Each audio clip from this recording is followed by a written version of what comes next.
Hi. Hey. Hello. It's Skycatlive. What's up, guys?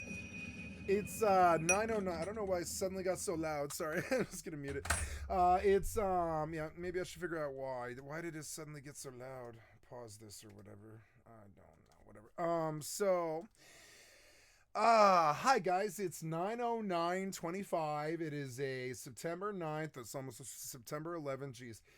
25. It's 8:56 a.m. It's 70 degrees in my house, and it's a Tuesday, as you can see. Oops, I'm moving over so you can see my clock. 8:56 a.m. 70 9:09:25. It's a Tuesday. uh I am going to play some No Man's Sky, some Eve, and some FFXI.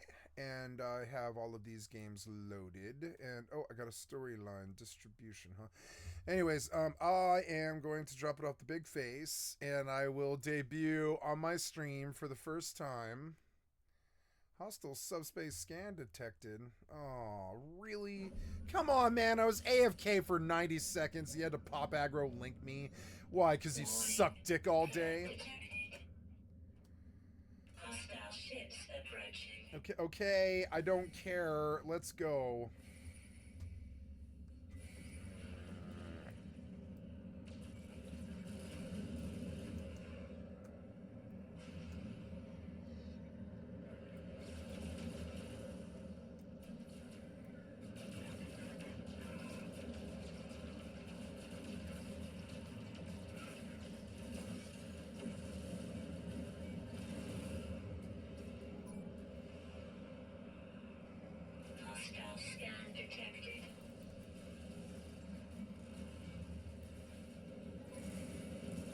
I like the combat.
I like the colors they use.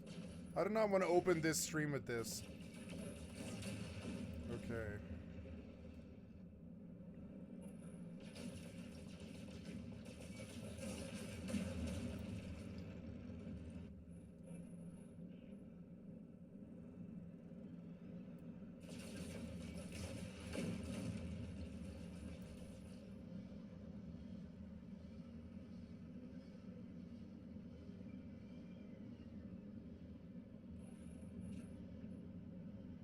So if I just chase him like this, he'll just spin, and there's nothing I can do.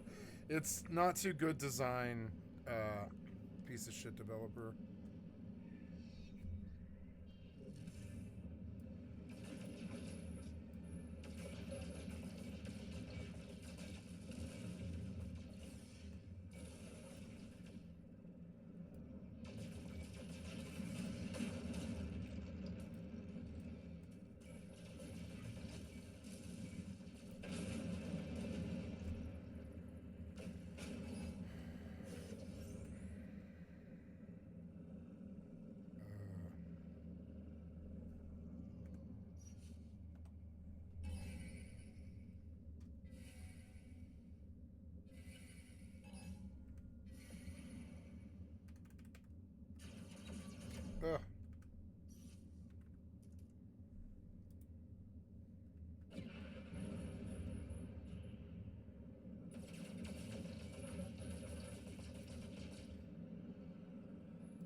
Oh, wow.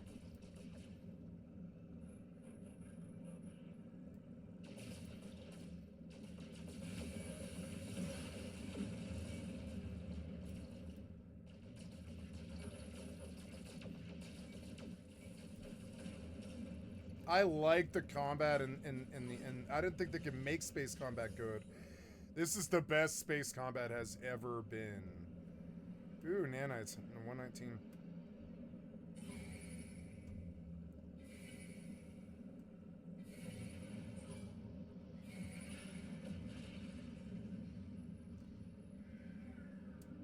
Interceptors. I'll just kill them.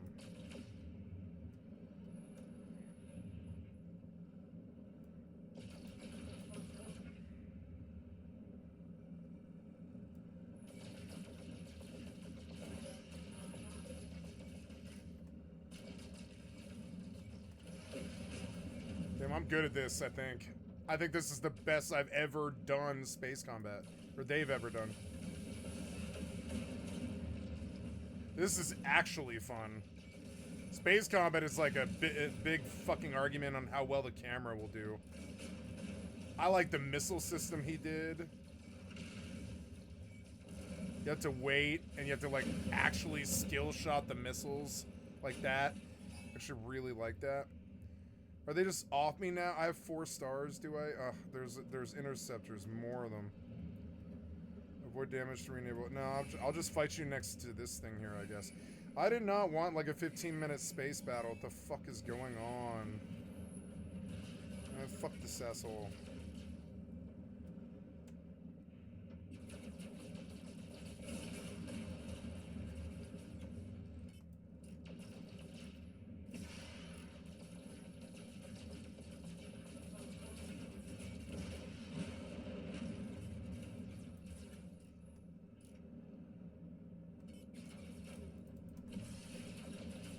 Wish my missiles were heat-seeking.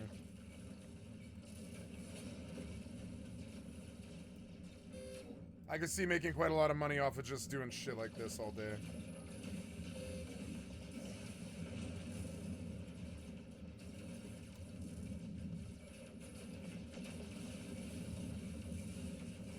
Got him. Dick.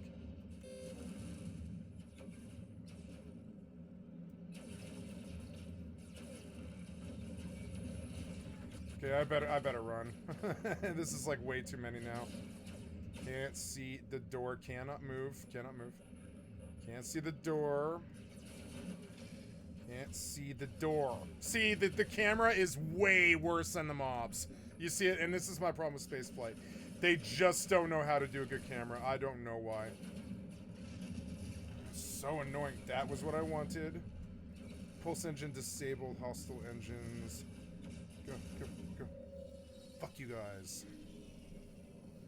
The station should protect me. I was at a station. Yeah. Yeah, nice. Okay, now, to debut on my channel before I was rudely interrupted by AI NPCs. Here comes Kathy Fink Marcy Markser with It Ain't Gonna Go Away, Ode to the Epstein Files. Here we go. I'm gonna mute this motherfucker. You're just far too loud. I'm gonna turn you down. Like, yeah, you're just like kind of aggro, man. Your sound effects are at 10% and you still are like blasting my fucking speakers. Which just doesn't make sense, you fucking piece of shit. Cocksucker developer. The fuck's your problem? So... No.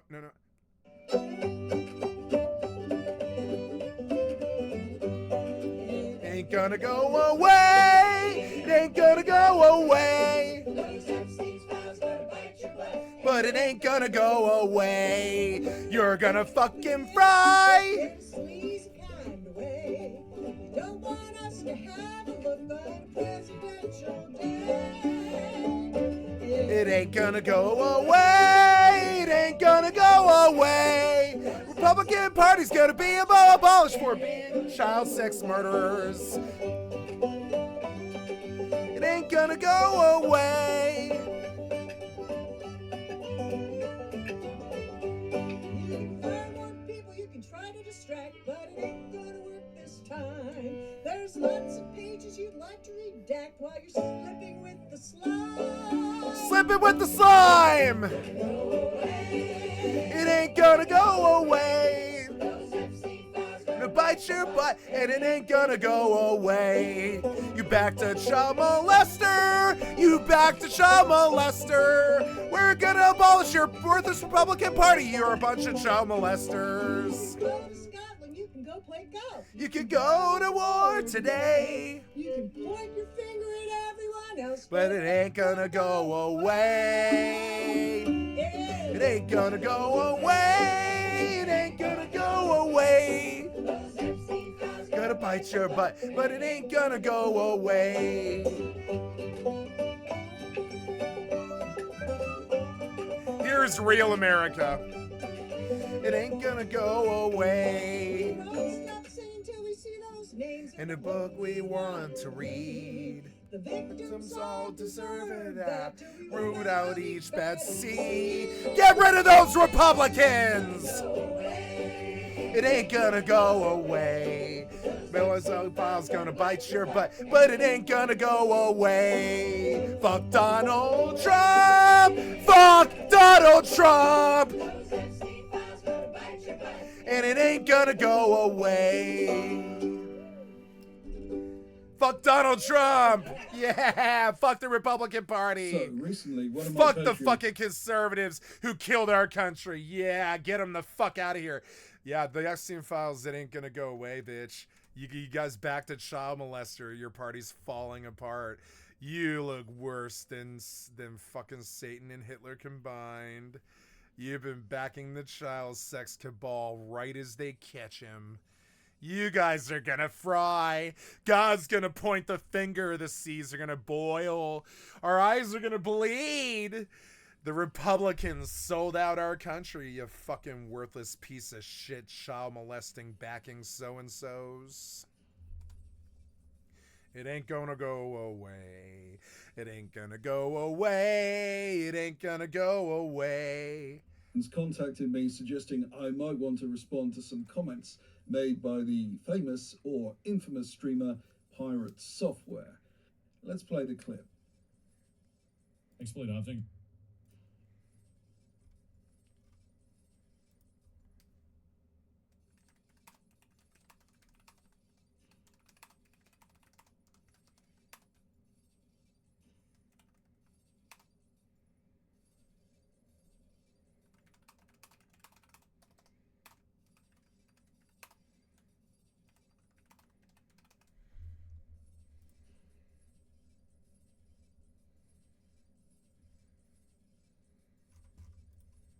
Explain early. 100% disagree. Do you want to get banned? That's the best way to get banned. You know how we actually banned people in WoW back when I worked at Blizzard? The way that we would do this is we did a curve. Curve would go like this. And let's say somebody found something that was a problem and they just did it once. Never did anything with it. Let's say it was 10 times. Probably didn't do anything. Then you have these ranges, right? In here, you get like a 3 to 30 day ban. Up here, you get a permaban. Now, if you ever get a 3 to 30 day ban, it puts a mark on your account and you're always watched until the end of time. Every time there's a new exploit, watch you every single time, forever. So, if you want to go down the route of exploit early, exploit often, you're gonna get perma'd. And eventually, when that happens, no one will feel bad for you for your entire multi-year account, maybe a decade or older. It is true. With all of your cool achievements and rewards. Nobody cares. Yeah. And I will laugh at you. I will laugh at you. Performance about it. Yep. Don't be a jackass. Report the exploit and walk away. So, Pirate Software is saying that people using exploits will be tracked and eventually banned. Now, there's a number of problems with this statement. He sounds very much like a typical player, rather than someone with inside knowledge. Yep. You encounter this type of person frequently when they're on lying. forums and the like. They tend to think that Blizzard is some kind of omniscient being who can detect and ultimately ban anyone using any kind of exploit. Corpos. Incompetent corpos. Let me show you exactly why this is not. Oh, you incompetent corpos. The case. I'm going to show you what is probably the strongest crowd control exploit in Warcraft. Essentially, it creates a massive game-breaking dead zone in which it is impossible to move for a surprisingly long duration. This is stupidly overpowered in Mythic Plus and PvP. Did you see what I did there? I'm guessing you didn't. I have used that exploit hundreds of times. Blizzard have never detected the use of that exploit. Indeed, it is very unlikely they know of its existence. Even though I just showed you exactly what I did, you would probably have trouble recreating it. And that's just because there's not enough information there to reverse engineer it effectively. And here's the thing. In WoW every day, literally hundreds of people will be using that exploit, but have Oh zero my awareness God. of the fact that they're doing it, because Yeah. it is just something that happens as part of your rotation every now and again without anyone noticing. A lot of exploits work that way. They happen all the time, but until someone notices something weird at a log, no one, including Blizzard, have any awareness the exploit exists. This is called a zero-day exploit. In case you think I chose a deliberately weird example, here's another one, and some of you might actually be able to figure this one out. This is the strongest healing exploit I know of. Do you notice something odd about the Naru? It isn't despawning. It is supposed to last only a few seconds, and it is replicating every holy spell I cast. That's ridiculously powerful. Again, can you tell what I did? Maybe some of you can figure it out, but the vast majority won't be able to. I've tested this before with other exploits, and even though my audience is unusually smart, there just isn't any obvious indication of the mechanism that triggered the exploits, even when you know that something is clearly wrong. Both of these exploits have been on my Patreon for well over a year. Now, I'm not doing this to show off or make pirate software look stupid. I'm simply illustrating the point that Blizzard cannot possibly know, even if they could somehow track everyone's logs in real time, whether someone was using an exploit. Now, being charitable, I think what pirate software is referring to is a specific type of exploit, one that goes very public. If something appears on Reddit or some other very public forum, I will generally avoid it. I might mention it to my patrons because I'm providing a comprehensive service, but I will explain the risks. When an exploit goes public, that is trouble. The witch hunt that follows in the wake of an exploit going public can lead to bans and other countermeasures. However, even in this very specific case, Blizzard very often choose to do nothing and no action is taken. Blizzard very often have little understanding of what actually transpired when an exploit does go public. Now, I wanted to respond to a specific technical point that pirate software makes towards the end of this clip. When that happens, no one will feel bad for you for your entire multi-year account, maybe a decade or older, with all of your cool achievements and rewards. It will be gone. That's not how it works. You have to do quite an extraordinary amount of things to get permanently banned by Blizzard, and my original account lasted 20 years. Yeah, they want your But money. contrary Yeah. to what pirate software is saying, my Battle.net is still active. Yeah. The way Battle.net works is that all your achievements, pets, toys, etc. are common to all your accounts. So I never actually lost those when I received a permanent ban. And to be honest, most exploiters don't really care about that stuff anyway. The toys are useful for exploits, but the other stuff is fairly meaningless to me. You have to Yeah. remember, exploiters like to find exploits. They That don't- is our that's- in-game. That's what they do. Now, the Yeah. most comically inept thing pirate software This is says what we is do. his recommendation to report exploits to Blizzard. This is a total waste of time, and it is very easy to establish. It's funny, I've always had this weird, like, assumption that streamers and corpos have no idea what the fuck is going on. I don't think I have any idea what's going on. I don't think I know what's going on at Blizzard. I really don't know. How would I know? I'd have to work there. And that's why I think that corpos don't know what's going on with their fucking their customers. And the customers don't know what's going on with the fucking corpos. And this assumption that one knows more than the other is just fucking stupid. The corpos have no idea what the exploiters are doing. And the exploiters have no idea what the corpos are doing. And everybody's kind of an idiot. Everybody's an idiot in this scene. Is so dumb.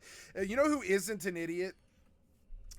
The guy who logs on at like 5:30 in the evening after he's been at work all day, fuck, he's got a PvP or something or somebody or something like that, right? He logs on, he runs his little retail thing, exploits like trying to get Warband PvP XP or something, whatever, like Bagon. And then he plays for like 5 hours while he watches Tim Pool videos and jacks off and eats fried chicken.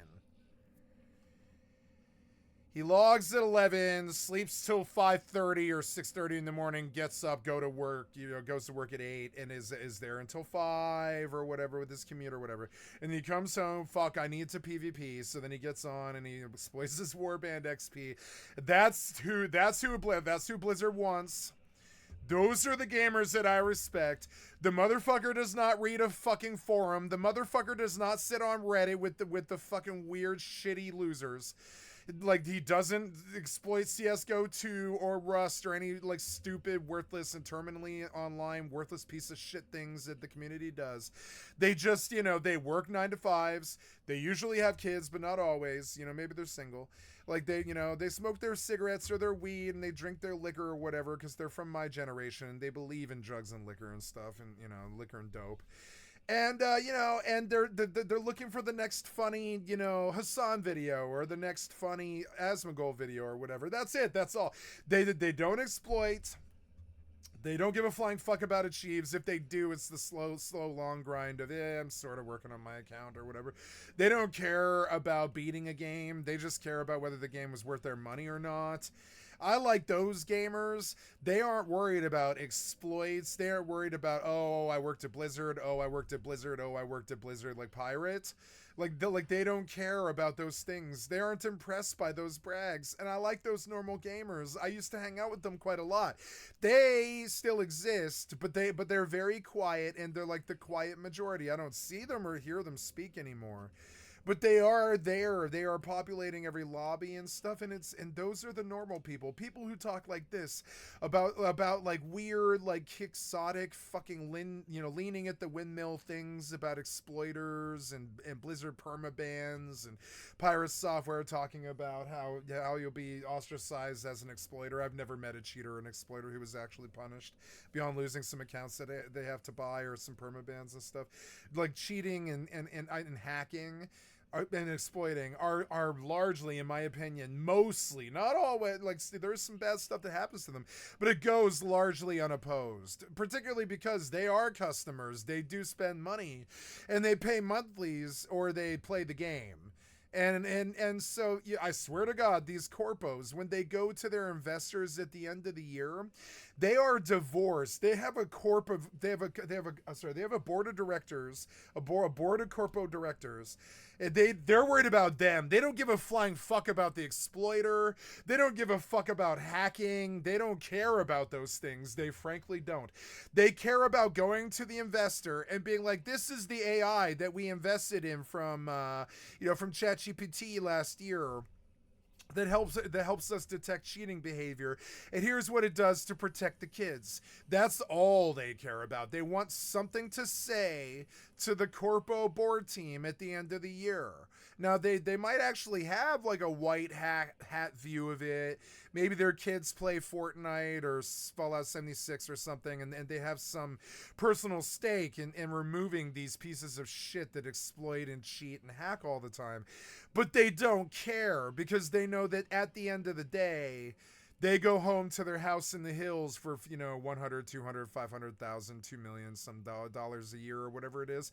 And they eat their nice, 3 meals a day, and they commute in their nice $70,000 car, and they've got their nice looking wife and their cute looking kids and this money and stuff. And they know that if they actually do anything to these exploiters or hackers, maybe that money might not be so good anymore. So they don't do anything. But in the meantime, on Reddit and 4chan and CSGO 2 lobbies and just where scumbags pretty much coalesce, essentially, where the scumbags coalesce, there's this idiot battle going on where it's like the fucking hackers and exploiters believe that they're in some kind of cops and robbers situation with the fucking corpos, who believe that the corpos look at the cops and the deluded the Delulu blue cops and robber, like black hat, and is like, oh, but you're going to affect my profit margin at the end of the year, and I'll have to explain to Rupert Murdoch why, you know, my company isn't doing so good. And there's such a huge disconnect there. And I mean, this is the reality too. There is such a huge disconnect there. That like, I swear to God, the fucking corpos and the fucking devs and the pieces of shit who mishandle the games, they don't give a flying fuck what my stream sniper does. They don't give a flying fuck. They don't care. They don't care. What's that sound? Am I? Oh, never mind. It's a shadow. But did I get snaked? No, I'm not there yet. Oh. Okay, flee. And like it's kind of like ships that pass in the night. You might think that there's some endless battle between the white hats running the companies who sell software, who are trying to like prevent their fucking player base from being abused by black hats and exploiters and, you know, RMT and all this other shit. But no, they don't give a flying fuck about that. The only thing they care about is whether or not the investor, and I'm talking about the only thing, is whether or not a lawyer can sue them and whether or not an investor is happy at the end of the year. That's it. They don't give a flying fuck about Bobby cheating CSGO 2. Or Valve doesn't give a flying fuck about Bobby cheating on CSGO 2. They're going to permaban Bobby because their AI software caught Bobby, and they got to show the other people in the community that they did something. But they don't care. Like, they really do not care. I know that much. I know that much because I've just heard, I've dealt with the community for 27 years. I've never heard of a hacker or a cheater truly being punished beyond VAC bans. And yeah, that can be crippling. But only for that one particular account. And most smart people don't hack on their mains. I mean, it happens. I see it all the time. But I mean, good, smart people don't, I'm not good, but like bad, smart people don't, you know, don't like use their mains to hack. They just buy some $7 account. There's a whole subculture based around it. And so like now they're like, and I swear to God, in Pirate's head and in all these other idiots' head who just have not experienced the reality of what it's like to be in this industry for 27 years. They were chasing something else, like ferret rescues or something. And I swear to God, like, you know, these two ships, they don't meet. And I swear to God, Arch Valder knows the difference. You can hear him. He's like, it's laughably funny what Pirate thinks is going on. Yeah. Or thinks that we care about cheating or something. They don't care about cheating. They're exploiters. They want something to work amazingly well once in a while so that they can perform like in that. And you know, we could start the video over and show them like, you know, detailing it. But all they want is one ability every once in a while to do a little bit more than other people's abilities do, because that gives them a clear advantage. Official bug report forums where clear advantages lead to winning and money. You can sell the information. Even on exploit channels, you can sell the information. It's often composed of hundreds of posts that in some cases, for instance, there's this very famous mod called Trade Skill Manager, and he was trying to hide, he named it Trade Skill Manager, which is a really, and they call it TSM, and it's a very famous mod for World of Warcraft, right? But what it really is this insanely in-depth college paper written assessment mod that looks at the auction house and connects to your trade skills. It tells you several things. First, what you can make that day that's worth the most money, what you can buy that you can resell for more, even to the vendor. And so then this was really big deal like 10 years ago when you could just press a button and the mod comes back and it's like, hello master, like a genie. These are all the things on the auction house that you can just press a batch buy button, not even like single buttons, like click. You just press a buy all button, and I'm going to buy everything on the auction house that you can possibly buy that you can sell back to a vendor for a higher price. And at no point would you ever lose any money because you bought stuff from the auction house that some noob put on the auction house that was more expensive than what it is to vendor. And then I used to use that mod. I used to, you know, and there's all these other tricks to the mod too. Like it'll scan the auction house for all 45,000 things, and then it'll sort it and it'll show you percentless information and undercuts and all types of other like cheater ass shit. And yeah, the mod itself is a piece of like brilliant genius code.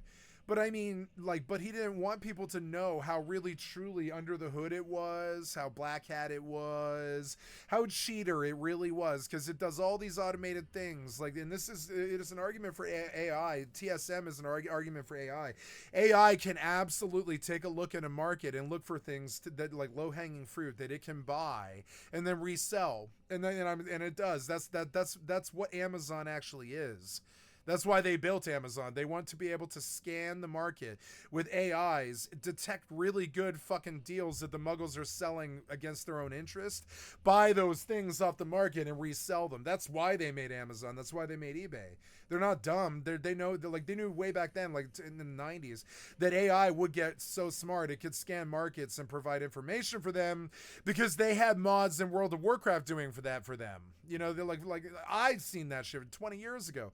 So like understand, like even in the video games we've had AI cheating on markets for a long time. So this assumption that the corpos have any idea what the fucking black hats are doing, or that the black hats have any idea what the corpos are doing, is this sadly, it's just a sad insinuation. It is just not the case. Have been expanding for several years. Yeah. Are completely ignored by Blizzard. They simply don't have the resources or the will they to don't fix care. the vast majority of bugs. And we've known this like since he first told us like 15 years ago. He was like, we can cheat in Battlegrounds all day long and they don't ever do anything. You've seen us pre-made. He would say it to our faces. He'd be like, you see our pre-mades. We constantly go in with 40 people. We use an AI to connect those 40 people because you can't usually do like single queue into an epic battleground with other people. You can't sync up parties like that. You could back in the day, but they got rid of it. They were like, you shouldn't be able to just like raffle stomp the rest of the world with your pre-made 40-man alliance when nobody else has a 40-man alliance. You just shouldn't be able to do that. The nerds didn't like that, so they created a mod that allowed you to sync up 40 people's queues to all go at once.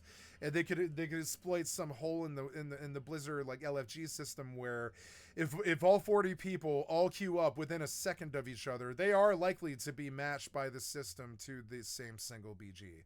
It doesn't always happen, but we've seen this since, I don't know, 2004 something. 2004, motherfucker. Like that's how long we've been seeing them cheat and ban and hack and all this other stupid ass shit. We've been seeing it for so fucking long.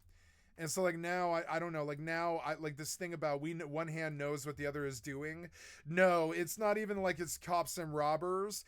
It's like aliens on YK4NT are trying to farm tiers, and humans on planet Earth are trying to eat chicken, jack off, and play video games. And they have a relationship with each other, but they don't ever meet. That's the actual reality. Like a better example would be Krypton, right? There's like aliens on Krypton who are stronger than humans because they exploit, cheat, and hack. They think that the humans have some crazy Superman Lex Luthor relationship or some kind of cops and robbers situation where the black hats are always one step ahead of the fucking devs or something. But no, in the end, the devs don't even pay attention to what the black hats do. That's for AI to worry about. The corpos don't worry about what the black hats are doing. The corpos worry about the investment meeting, the crunch time, and developing WoW 2. They don't give a flying fuck about what some black hat does. They couldn't possibly, because their bottom line is like $1 billion to $5 billion fucking money scheme. It has nothing to do with fucking exploits, cheats, hacks, or CSGO2 lobbies or gambling or anything sort of black hat in nature. That's not the corpo game. That's not the game they play. They don't care about that. They don't care what you do with gambling. They don't care what you do about selling sex, even unless you get caught. They don't care what you do. People used to trade sex for gold, you know. They don't care what you do. As long as they aren't forced to buy their investors and their lawyers to deal with it, they won't, you know, and that is the cold reality. Reported to them. It's not in their profit margin to go wasting time tilting at the black hat windmill. And that's literally what they're gonna say to you too. They're gonna be like, no, I'm Rockstar. I make Grand Theft Auto 5 and Grand Theft Auto 6. I don't give a flying fuck about some hacker on Grand Theft Auto. No. My corpo fucking leadership doesn't give a flying fuck about that. My investor at the end of the year doesn't give a flying fuck about that. They're counting zeros. They don't give a flying fuck about some 14-year-old or 19-year-old piece of shit, born loser, cocksucker, stream sniping, fucking asshole, wasting our time. They don't care about that. They don't care about that. So no, unless the piece of shit, cocksucker, little piece of shit, little Eichmann fucking hacker, piece of shit, stream sniping cocksucker evolves on his own, nothing ever happens. They have to evolve on their own, and most of them do. They evolve on their own. Like 5 or 10 years later, they come back being like, I can't believe I used to act like that, bro. I can't believe you're still after me for a vac ban from 5 years ago. I stopped doing that so long ago. I'm not a born loser anymore, or whatever. And yeah, and I swear to God, that's the story that we constantly hear out of them. Eventually, they come around to realizing that nobody cares too, and then they stop caring, right?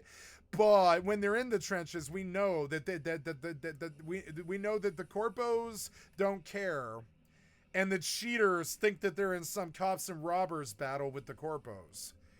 But there's only Delulu lemon. It's only Delulu dollars. That's it. It's Delulu dollars for the corpos and their video game sales. It's Delulu lemon for the fucking... It's Delulu sad face lemons for the black hats who get caught all the time in vac ban. And all this stupid other shit. But there is no actual reality here. At no point is there ever a prosecution or anything but a vac ban. There's not anything that happens here. To avoid. So... And the more that you see the nerd puff themselves up on Reddit being like, blah, blah, blah, I'm taking on the corpos, blah, blah, blah, I hacked the Apex Legends lobby or whatever, right? And it's like, nah, bitch, they don't give a flying fuck about you. They don't care what you do. The people around you don't care what you do. All you do is make the experience of your fellow gamers worse. You don't take on the corpos. You don't change anything. Your exploits don't affect the game. The RMT affects the game, but I mean, they can't stop that. RMT affects everything. RMT affects our politics. Cite the Dogecoin purchase of our election this year. You'll understand that RMT affects everything, including politics. You can't stop it.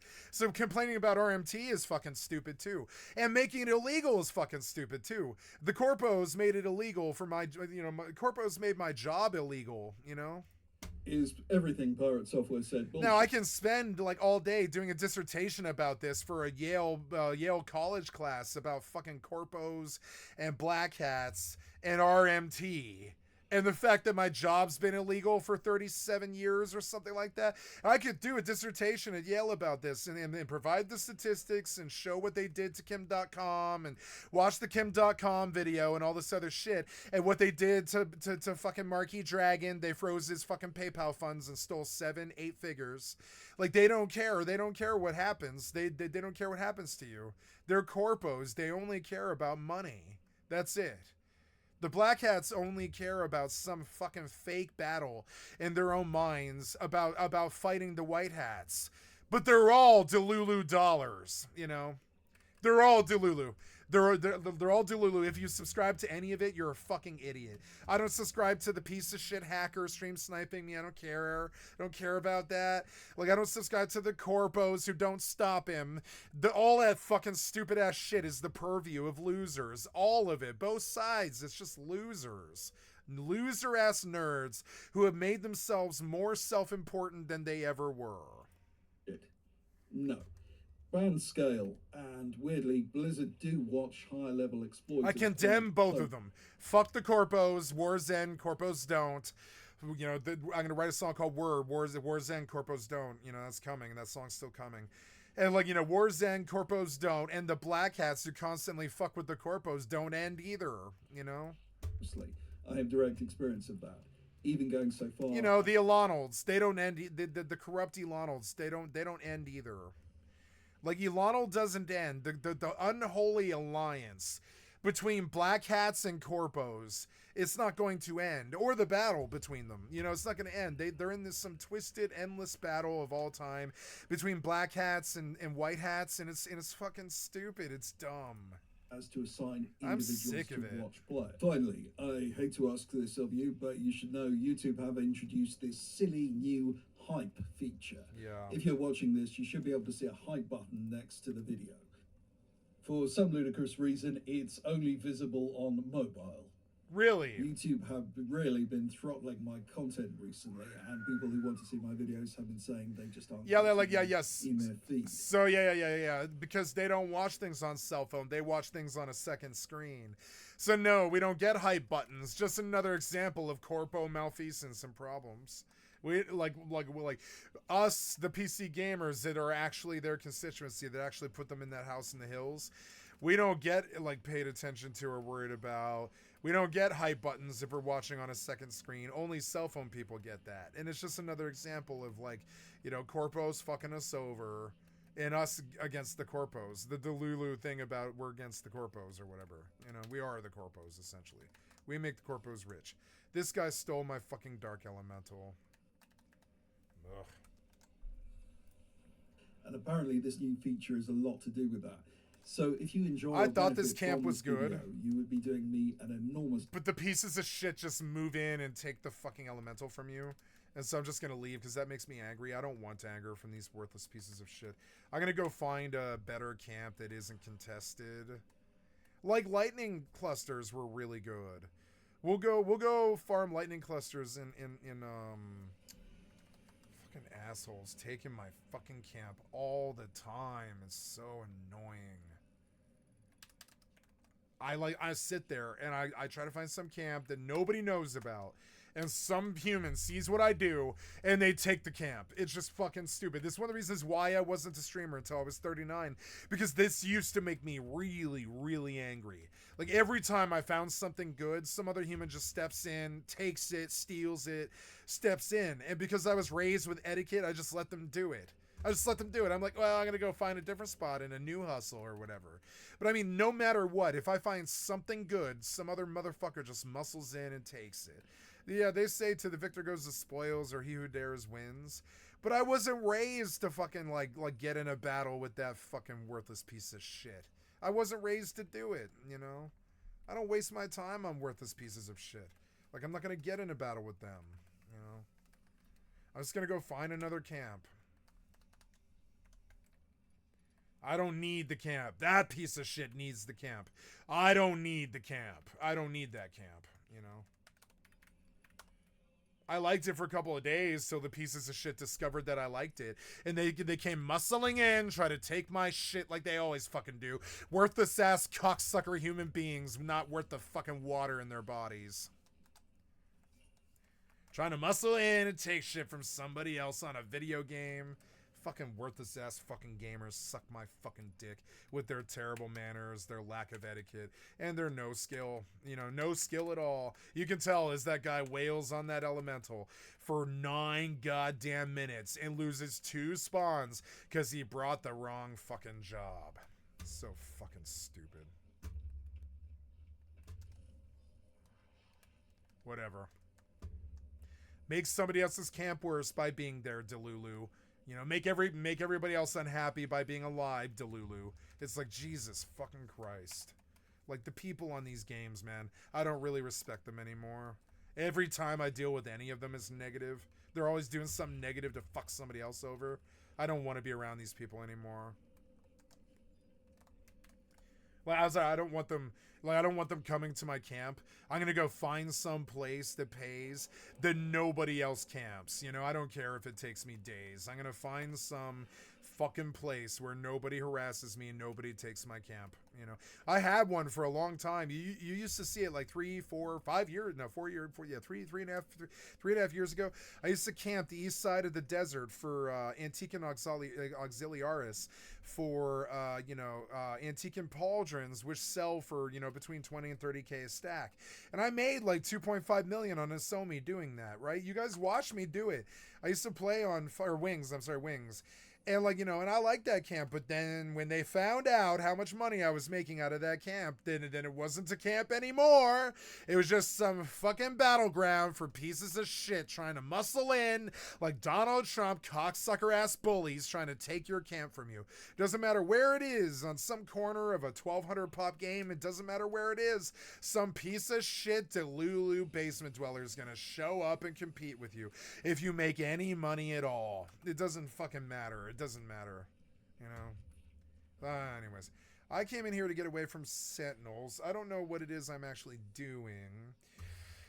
There's a strange space station in this system, anomalies outside of the day-to-day business.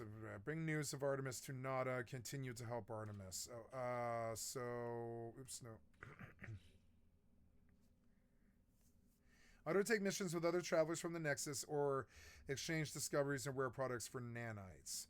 So that's good, but locate an Atlas interface. The foreboding crimson geometry of an Atlas station houses an interface with creation itself. While in space, access the galaxy map from the quick menu. Systems with Atlas stations are marked with a special icon. Use left and right to change the current galaxy map to lead you towards the newest Atlas interface. Oh, the current galaxy map path. Triangulate your position, place the first beacon, visit several planets, and build signal boosters in order to triangulate your position for Artemis.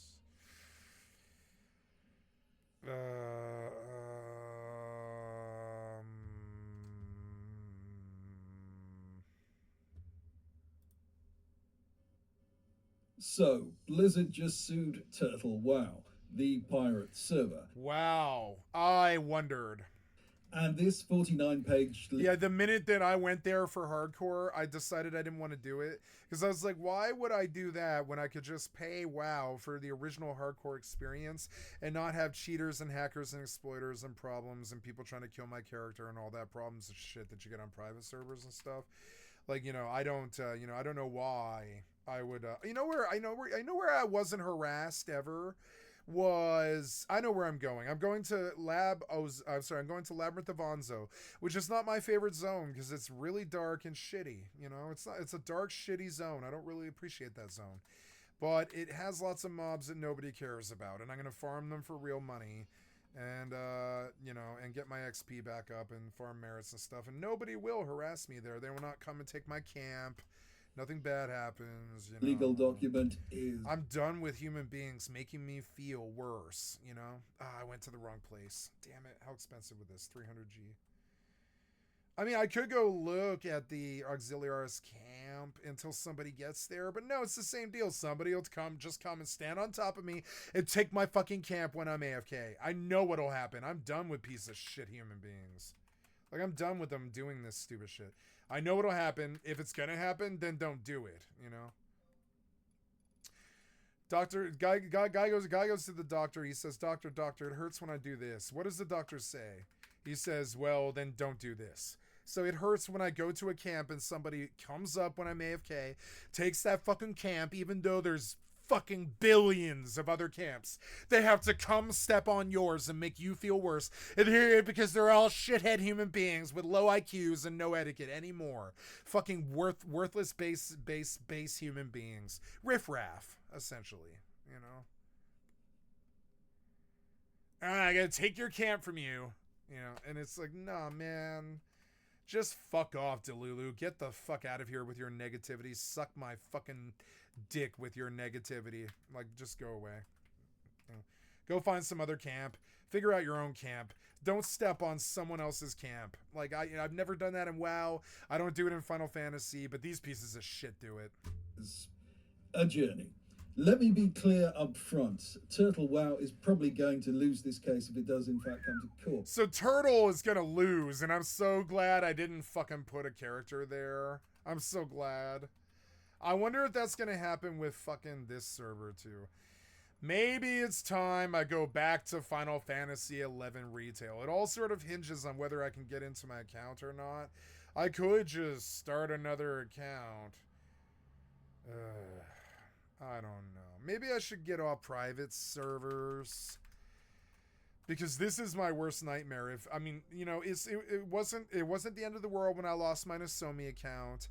It wasn't the end of the world when I lost my Wings account, both of which had at least 375s, if not 7. And and I'm not going to cry if I lose my Horizon account, but I would have preferred to have just kept all that work, which means paying for retail. But retail sucks. You can't get an XP party. You can't get a real MMO experience out of retail FFXI anymore. I mean, I did an XP party yesterday, and it was great. I loved it. It was boring, but I loved it. And but you can't get that on Final Fantasy 11 anymore. You can only get trusts or parties on a private server. That's it. And I know that I can get enough time out of this server to make the experience of being on a private server good. But I worry all the time that they're like one lawsuit away from just ending this server overnight. And then I lose. Let's look at my fucking playtime here. It's going to be terrifying. 137 days of my life. That's a third of a real life year. 4 months of my life. Corpos. I can't believe they're suing Turtle Wow. It's because Turtle Wow started advertising on YouTube because they're trying to get money out of it. And if they just shut the fuck up, they would have been fine. But no, the minute they start advertising against retail WoW, that's when they get sued by the corpos, because the corpos are like, we could have just let you live, but you came crawling up our thigh with a knife in your teeth, I swear to God, the corpos want to let the private servers exist, but you advertise against them on YouTube and shit like this. That's what happened to Nasralius. Don't advertise on YouTube and you would be fine. You don't need to advertise a private server. Good ones don't, I get nervous when I put Horizon's information in retro videos and stuff because I'm scared the server will suddenly experience like a 10,000 pop surge, I know there's a lot of Final Fantasy XIV players who are unhappy with Final Fantasy XIV.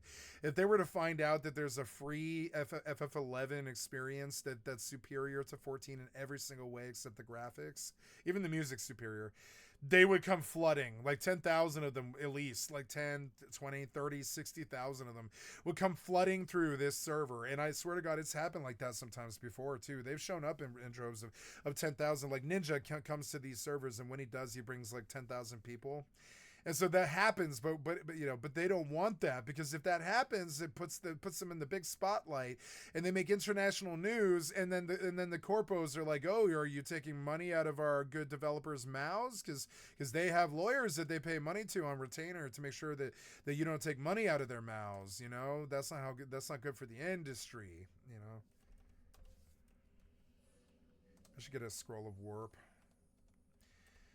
Yeah, let's go find a merit point camp where it's unlikely that I'll die, I want to find some mobs that aren't so, like, scary. I think my instant warp is in my... Yeah, my instant warp is in my, what's it called? Mog wardrobe.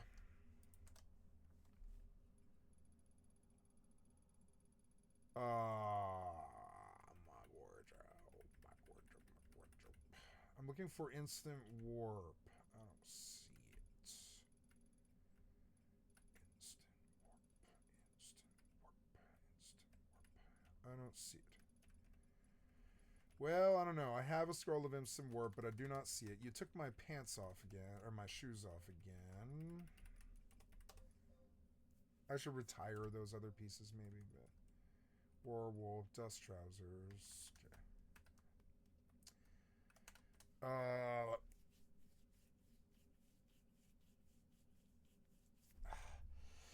Yeah, I want money. Like, enough to go camp somewhere. I just don't know where I won't be harassed all the time. I could go camp Ottawa, where all those elementals spawn all the time. Wind elementals, right? There's a lot of places I could go. I'll go to Onzo, because I didn't have, when I leveled from 73 to 75 in Onzo, I didn't have any contenders at all. You can pull like 100k out of that camp every day. It's not fun. It's a lot of work, but you can pull. Where am I going to? It's Cole Shushu. Yeah. Distributing copyrighted content, and that's pretty cut and dried.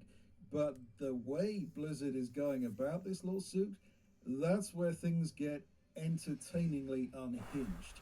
In this video, as you'll see, Blizzard's lawyers are using some of the most deranged legal arguments I've ever heard. My name is Archvalder. I have an unusual interest in this case, as I've been running this exploit YouTube channel for over 10 years and have myself been subjected to legal takedowns by Blizzard. So here's what actually happened. For those unfamiliar with private servers, here's the basic situation.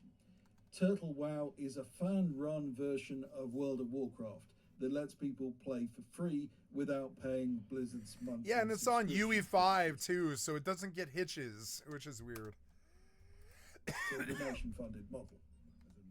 They've been operating. The coolest thing about this game, what is my control key stuck? Is that what you're doing?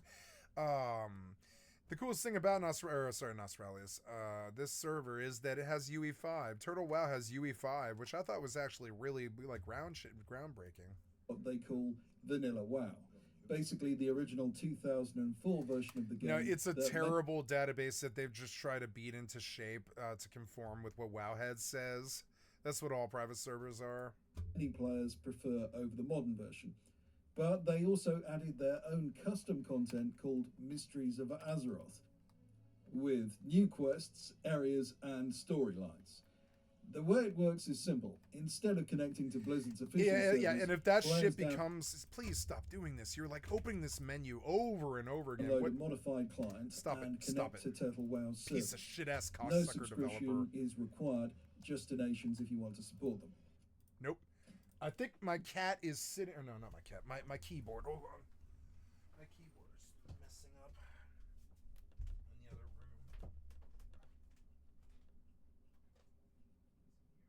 room. Though since donations are rewarded with cosmetic items, this might be described more accurately as a form of microtransactions. At its peak, Turtle WoW had over 44,000 concurrent players. That's a lot of people. So on August the 29th, 2025, Blizzard filed Why do you keep opening that fucking dot? Stop, motherfucker. Is it my key?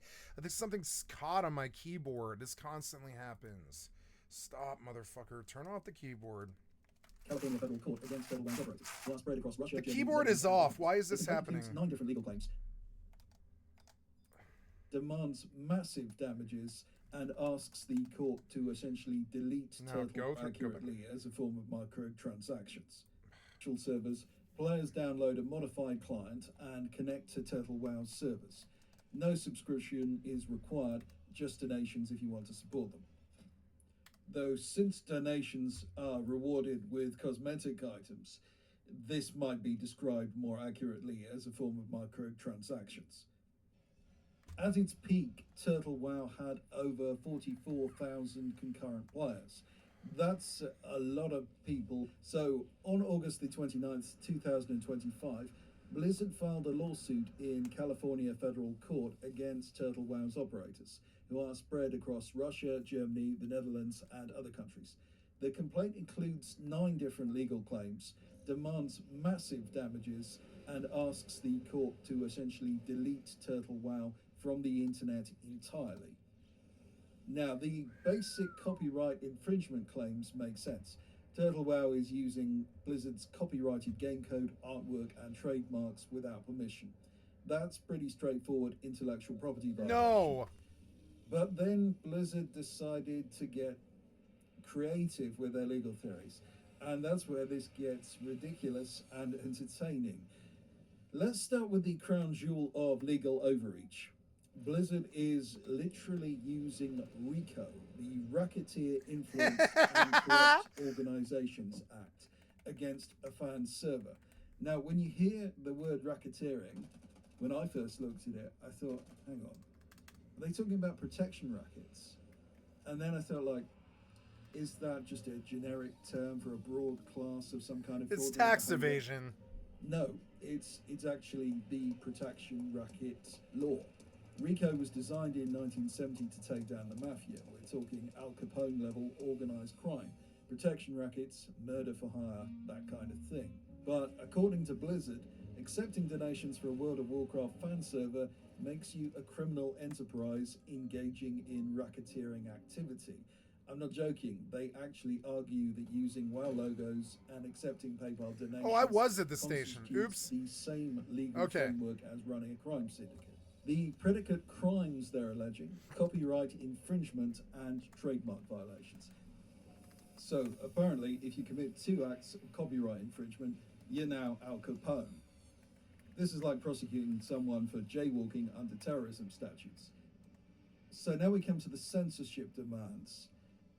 Blizzard actually want the courts to shut down all Turtle WoW media accounts. That's all social media accounts. Not just remove infringing content, delete entire Twitter, YouTube, and Discord accounts. This is called prior restraint, and it's exactly the kind of government censorship the First Amendment was designed to prevent. Now, my personal favourite is this gem. They want US courts to force American internet service providers to block access to the Turtle WoW website. Wow. This Nope. is literally asking for the Great Firewall of America treatment. They want your ISP, Comcast, Verizon, whatever, to prevent you from visiting a website because of a copyright dispute. This has very far-reaching implications that could extend well beyond this specific case. Imagine McDonald's suing a local burger joint and asking the court to force the city to block all roads leading to the competitor's restaurant. That's essentially what this is. Now, the complaint is very sloppy in places. For example, Blizzard claims you must possess a licensed copy of the game and pay subscription fees to play World of Warcraft. Except that's not true. Blizzard offers free trial accounts, starter edition accounts that let you play to level 20 for free, and WoW Classic is included with subscriptions at no extra cost. So they're being rather economical with the truth there. You might not think that distinction is particularly important. I do. But the issue is that Blizzard are arguing that Turtle WoW has taken away their subscription money by offering an alternative way to access World of Warcraft content. But in fact, a free way to access, in fact, what is most of Azeroth exists in the modern game. Blizzard allege that the members of Turtle WoW knew they were doing something wrong. Yep. And to this end, they cite YouTube videos with titles like, "Will Turtle WoW get shut down by Blizzard?" and "Is Turtle WoW safe from Blizzard?" as evidence that players acknowledge the illegality. Now, just think about the logic of that for a second. Making a video asking, "Will I get a speeding ticket?" doesn't prove you're planning to speed. It just proves you're aware there might be legal risks. Under this theory, every legal advice YouTube channel would be evidence that their viewers are criminals. How to avoid copyright infringement videos would become proof of criminal intent.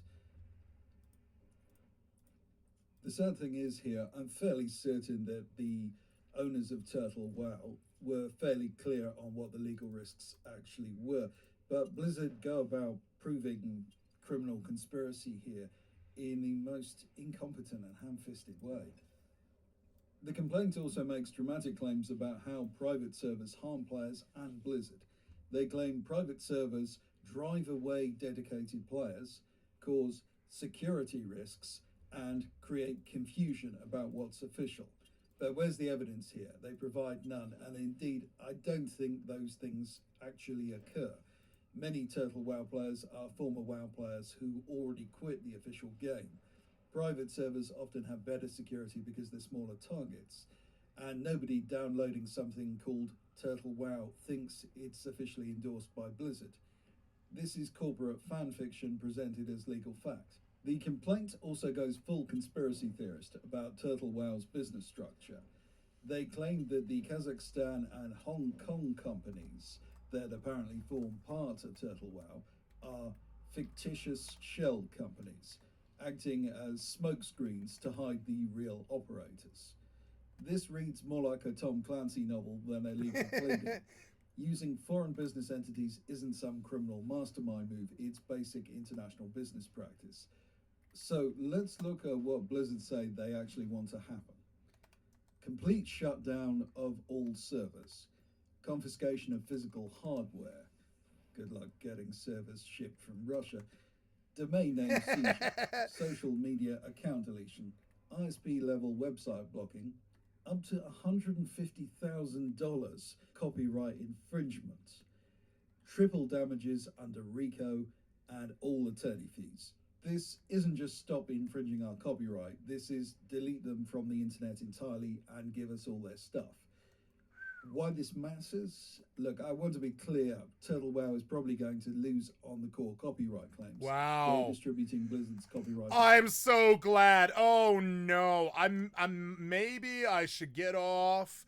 private. If they're suing Turtle, I think I should maybe get all private servers now. I've seen now the pop has dropped from 3,600 to 1,200. You can see it right here, 1,500 something. This pop has fallen to like half of what it was. And I begin to understand now that it might be better to just play the fucking autistic experience that is retail over, like, getting shut down on private. Even if you do get like a good 4 or 5 years of real good fun, eventually they might take this character from me. I worked so fucking hard on this character. I would rather retire this character with an Octave Club, 275s, and, you know, like a 200K a day income or something.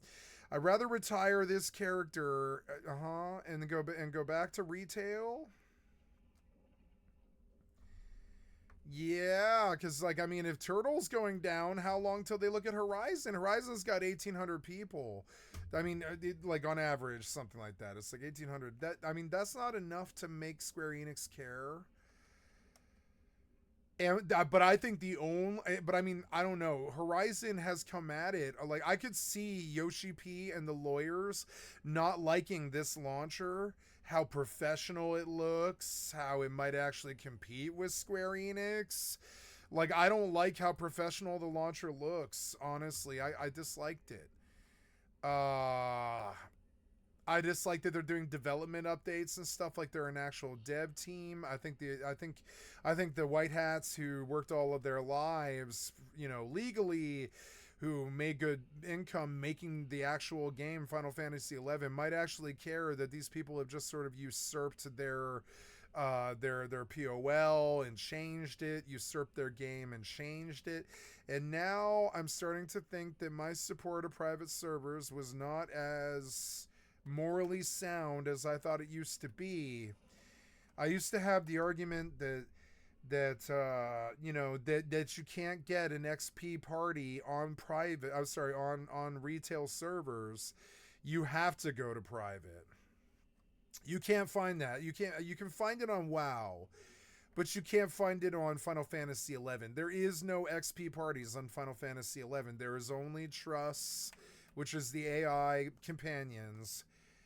And 11 now plays a lot more like Guild Wars 1 than it does Final Fantasy 11. And private servers plays a lot. Private servers like Final Fantasy 11 private servers play a lot more like what's it called? Like the original like Final Fantasy 11. And the retail 11 plays like Guild Wars 1, where you wander around with 5 fucking NPCs who tank for you and heal for you and buff you. And, like, you can play whatever you want to play. Black Mage if you want to, or Beastmaster, or Puppet Master. It doesn't really matter. And it is not the original Final Fantasy XI experience, which is 6 real people, a tank, an off-tank, a healer, a support, and 2 DPS, kind of like Overwatch. And the original classic Overwatch vision is gone, and so is Final Fantasy XI. And both games did the same thing. They made it way too easy to get to what you wanted. And so now I look around and I'm like, wait, am I waking up to a day where this character might not exist anymore? And I put 150 days of my life into this character. I play this character every day. And I mean, it's irrational to think that this 1400 pop server is going to receive the same attention that Turtle did.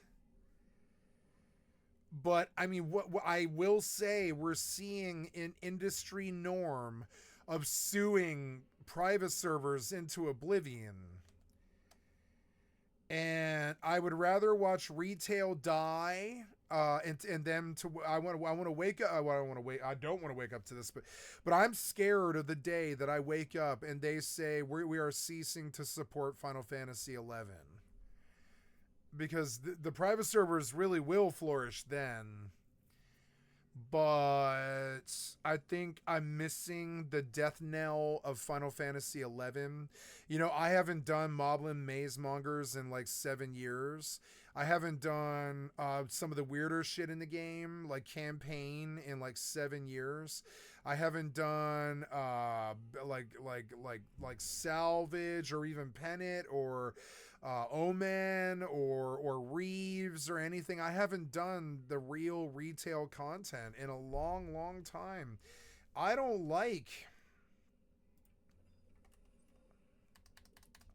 Now, what happened there? I was like on this thing, and you're acting like. Oh, never mind. Maybe that's why. Maybe that's why. So, and I like this character, but honestly, I could build a retail character way more elite and better than this one, with like a Joyeuse and a fucking Octave Club. No problem with Truss. I can just go get an Octave Club offhand, and a Joyeuse main on like I don't know, something new, probably Scholar. Yeah, like probably Scholar Blue Mage or something, or Blue Mage, I don't know, like Blue Mage Scholar or something. I don't really know. Something really crazy, like something, maybe Blue Mage. I never did Blue Mage. Blue Mage is hard. You'd have to solo a lot. I could always summon a Healer Trust when I'm dying.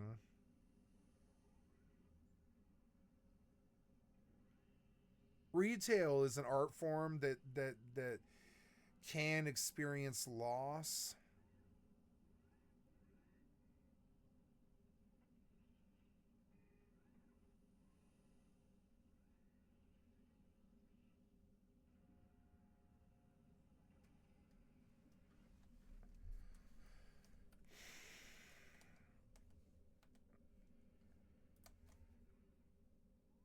What if they do to Horizon what they're gonna do to, well, say what they did to Turtle? What if they do that? I actually maybe would like to get out from under that possibility, because right now I could retire the character in grace with a smile and laughter, being like, well, I kind of, I didn't pay subs for years and this is what I deserve, But I mean, they locked me out of my main account. I have two versions of Final Fantasy XI on my Steam because Square Enix locked me out of one, which is so stupid. I don't like dealing with POL every day. I really don't like POL. It's like, man, I remember how much I actively dislike POL. It's like it's like self-induced torture. I hate POL. Play Online is the shitty thing they use to deliver Final Fantasy XI on its own little proprietary launcher client, and it's such a worthless piece of shit program that constantly fucks with you so bad. I can't get the proper aspect or stuff like Tune because I don't have a real launcher that runs Final Fantasy XI in retail very well. I could run 11 with Ashita. That is something I could do.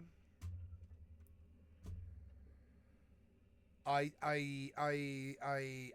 get scared about not having this launcher anymore. I get scared that this server will disappear. I get scared that the pop is leaving because the fucking private server devs, they can't make this Darkstar Topaz content work. And honestly, this is retail FFXI Classic version. It's like Classic Plus. It is Classic Plus, Horizon XI. But it's Autistic Classic Plus. Like, there's overall metas that aren't there. Like, for instance, on retail, it matters which direction that you face when you're crafting and what time of month it is, what time of day it is, all this other stuff. And that, it just isn't there on Horizon or any private server. The private server doesn't have overall metas that were supposed to be there. Like, gardening is crippled. Passive income from gardening is crippled. I would do passive income from gardening, I think, actually. There's good money in it in 11 retail. The jobs are crippled. You can't get a real dancer. You can't get a real ranger. You can't get a real fucking blue mage. You can't get a real fucking puppeteer. You can't get a real, like, samurai. You can't really get, like, the real jobs how they were meant to be played. You can't get most of the content. The main thing being campaign and Magian trials are my favorite thing to do. Can't get those on private. We're never going to have them on private.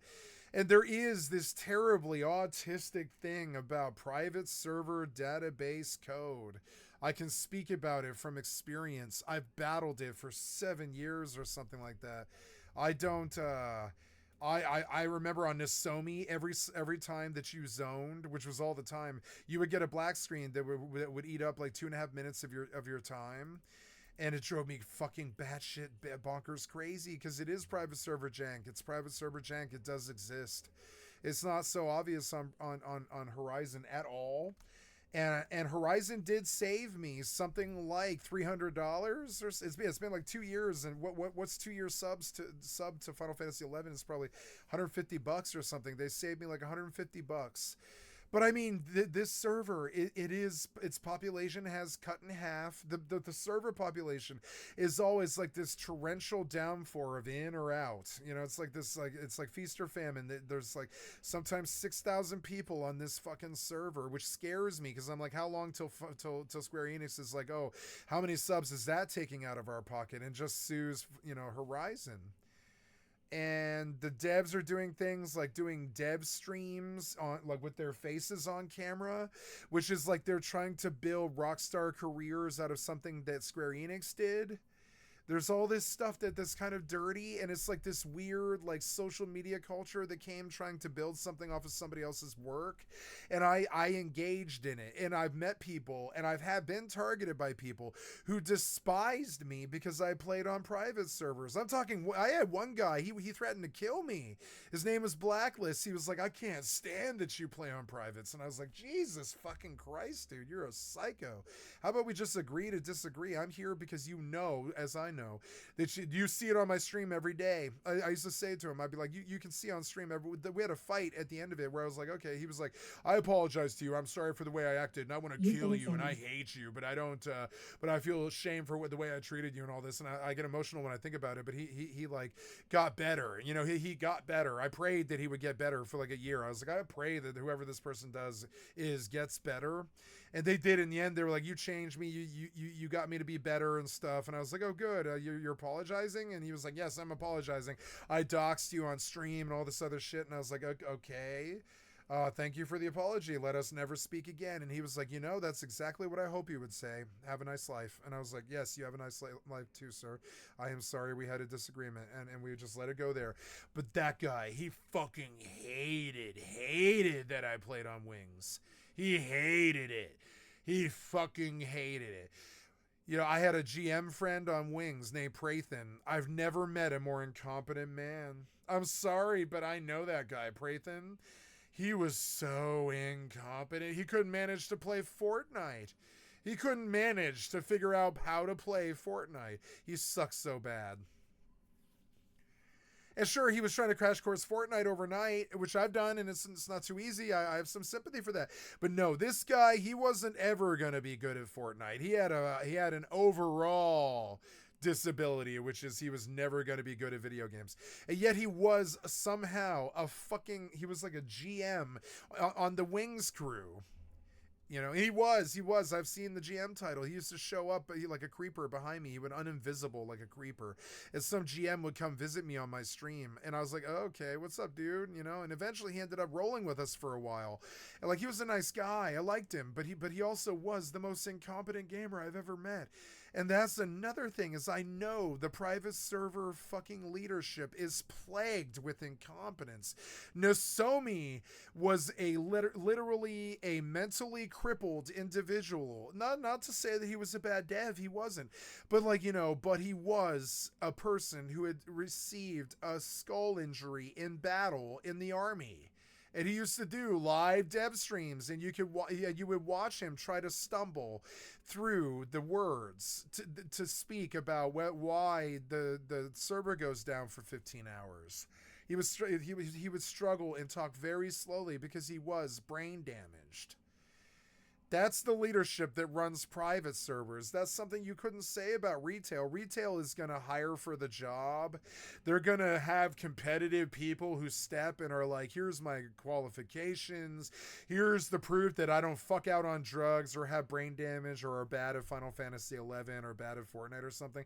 Like they literally have to prove to some hiring manager and some fucking corpo that they are qualified to run that goddamn game.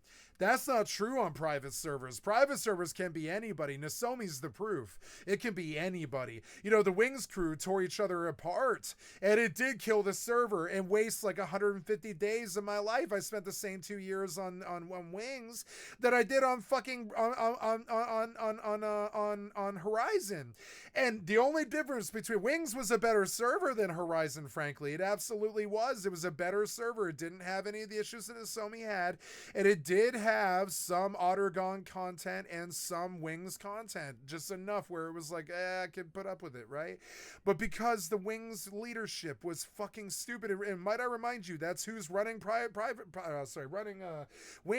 running Horizon as well. There's all this incestuous, weird inner server politics that we get through secondhand word of mouth, and what I'm repeating might not even be true, but I mean, what I'm repeating came from Prathan's mouth, you know, like the actual GM's mouth. They were like, we had this insurrection battle in the leadership of Wings, and we tore apart and separated, and Eric went to Horizon and started trying to build Horizon, and Wings just was like, we're gonna sit here and try to succeed. But no, the minute Horizon launched with better music and a better launcher and a better vision, everybody left, and Wings went tits up inside of 2 years. And I lost 2 years of my life, and I don't know why I should expect a different experience from fucking Horizon. Why? Because Horizon's got a nice launcher? Because they're a little bit more proactive about telling you what's happening?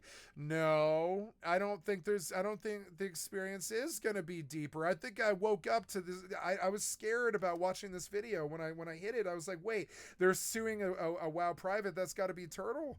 And it was Turtle. And I was like, if they sue Turtle, they're going to kill Horizon. It's software, and that's very hard to defend. But the way Blizzard is doing this should concern everyone. This complaint shows how copyright law could be weaponized with overreaching criminal allegations, demands for internet censorship, attempts to destroy... He's right about this. It's dystopian. It's like the corpos online are now battling us with these DMCA laws to the point where not only can they rob a private server that's got a good legacy, but they can also force them to never be on the internet again and shit like that, because they can just compel the ISPs to make the fucking entity and no longer an entity on the internet and shit like this. And all of it's dystopian. And that's that thing I was talking about earlier. The corpos don't give a flying fuck what we think. They never have. The corpos don't care if Horizon dies. They don't care if I lose 137 days of my fucking life. And I don't AFK on 11 that much. I do. I'm half AFK all the time. But I mean, like, most of the time, though, I'm logged in doing something. Why should I build towards, I don't know. Why should I miss the death knell of actual retail Final Fantasy 11? Something I do enjoy. Just because I'm addicted to private server XP parties? Yeah, I prefer private server XP parties. I always have. We haven't seen a real XP party on 11 retail for a long, long time. And they thought trust would fix it. No, AI hirelings do not fix the fact that these MMOs are social engines that need other people to make the game work. So they didn't change their games. They just tried to make AI fix it. And so now I'm like, why should I, for instance, another like really like autistic thing about this private server is that you can't get an adventuring fellow, you can't get trust, you can't do my favorite thing in Final Fantasy 11, which is conquest, conquest or campaign is what it's called. You can't do teleporting to the crystals. You don't have a reasonable run speed. There's so many fucking reasons to stop playing on this fucking server. And I put my life into this fucking server. I spent so much in the last 2 years trying so hard. I got other people to put their lives into this character. Like, for instance, in the first year of Horizon, I had my friend Dave help me farm the teleport scrolls for my white mage. And I only slang tellies for like a month. It's kind of like a drug dealer or something. I had my friend help me brick up like 5 pounds of cocaine so I could sell it for 10 pounds worth of money. And it was just weird. It was like, yeah, but at the end, and then I just burnt all that money on the re-up, right? And it's kind of weird. I like burnt some friends' time on making this character what it is. And I can use trust instead of people to do that on retail. I miss out on a lot of the really good music in retail. I miss out on 5 expansions. I miss out on ROE, which is like this overall system that rewards you for everything, every single thing that you do, kind of like the zombie server on Rust and like all this other stuff. And I just don't think I should take an autistic private server experience anymore. I've had terrible knockdown, drag out battles with people on private servers. I'm talking like I swear to God, the Blacklist guy, he was fixing to fucking waste my family, and he was a weird, sick private server fucking idiot. Like, you know, I don't like him because he did dox me. He was a psycho. These servers, they attract really weird, shitty people too, and I've had battles with them. I had a knockdown, drag out battle on the Horizon Discord, a place I'm still banned, mind you, a game that I've spent 137 days of my life on. They had me banned on the fucking Discord because I had a knockdown, drag out battle with some fucking scrub who said one negative sentence once, like 3 months like before I even read it, and I came and read something he wrote about me on the fucking Discord forums, and 4 months later I stumble on it, and I was like, oh no, motherfucker, and I wrote a thesis about how many dicks he sucked, and I had 4,000 people react to it. It was insane. And they kicked me off the Discord for it. They kicked me off of the Discord. But it's not, I mean, I was just logging into the Discord to see why I had a problem with my password or whatever. Then I find there's some scrub who dissed me 4 months ago when I run a search for my name to see if anybody mentioned me. I find that some scrub had like really tried to tear me a new asshole like 4 months ago, and I didn't even respond. And I was like, oh, you think you're going to embarrass me for 4 months with these people that I consider to be my peers? No. And I fucking wrote a thesis and proved to the entire Discord server why this guy sucks dick and attacks his healer when he shouldn't, and can't kill the ads in Pro Mihala. And I just wrote a thesis about it. I was like, here's the proof that you suck dick, you fucking asshole. You left a negative comment for 4 months, blah, blah, blah, blah, blah, blah, et cetera, et cetera. Here's the block. Here's me embarrassing you. Here's my 4,000 likes to your fucking five dislikes. You know, and all this other shit. And I was like, now I'm going to say something here, and the likes are going to roll in, and they did. I was like, I'm going to prove to you that I'm better than you. And I did, and I slaughtered him on the Discord server. Eric didn't like that. Eric banned me off the Discord. Now I can't talk to Eric, which means that I don't have contacts with GMs. So if something bad happens, like I log in one day and someone's stolen my password or some such, or like, you know, there was some shithead who kicked me out of his fucking party the other day. It just started laughing at me, and I was like, you can't treat people like that that's a violation in TOS on private servers. You can't just kick somebody and laugh at them and then B-list them and stuff. You can't do that. That's against TOS on fucking private servers. That's actually against the terms of service in Final Fantasy XI. You can't do that shit. It's actually kind of crazy. You can't be toxic. You will end up in a place called Gaol, which is like a Japanese joke for jail. It's Gaol. You might have seen it from Bloodborne and stuff like this. But they put you in a 20-foot... If you act up at all, if you kick somebody from your party and block them without a reason, they will put you in an in-game jail for 24 hours. Like, the Japanese don't fuck around. They don't have crime in Japan. Not really. They don't have crime or bullies or American bullshit or fucking idiots like my stream sniper bullying people and shit. They don't have that in Japan. And those are the GMs that I'm used to. I don't have access to those fucking GMs. So now any little shithead on this fucking server can treat me however the fuck they want to. And I have no GM protection at all because I'm on a private server with fucking autistic devs and autistic fucking GMs with autistic fucking Darkstar code and autistic Topaz code from a burnt out dumpster fire server, dumpster fire people that constantly battle me all the fucking time. And I'm sorry, but that's the actual experience. All of these things I've said are true. I'm not being exaggerational about any of this. It was all on stream. It's all published and recorded on my fucking channel. All those negative experiences, everything I just talked about, all of that stuff was on stream too. On top of all of that, all of it was on stream. I recorded all of that negativity, all of it. It went into my stream. It will be published in the fucking history of MMOs and stuff. All of the shit that you guys did, banning me on that Discord, ignoring me when I have problems and stuff like this, ignoring me when I yell about Comrade at the motherfucking, it's obvious that I cared about this community because I'm at the fucking, I'm at the town hall before the server is even launching, screaming about Comrade after beta testing, closed beta testing, fucking, I closed beta tested Horizon with my friend Lau and all that. I actually was, I was here in the closed beta test and stuff. I'm a big part of this server, and I have not been treated well the entire time I've dealt with this crew. And then it accumulated with me protecting me defending and protecting myself from a bully on their Discord. And I've got it all on camera. It's on my channel. I don't know what day it was, but it's on my fucking channel. It's all there. And I got banned off their motherfucking Discord. So now I'm just like, I don't know what I can do. I can't, if anything bad happens at all, if there's a password issue, if someone comes and screams the N-word in my say chat, on my chat, over and over and over again, and follows me around trying to MPK me and stuff like this, which has happened on Final Fantasy XI to me before. It's not something that's totally out of the realm of reason. It has happened. It's not like something that's totally out of the realm of possibility. It's unlikely because we really do have a lot of rules and laws and stuff in TOS that prevents that sort of thing.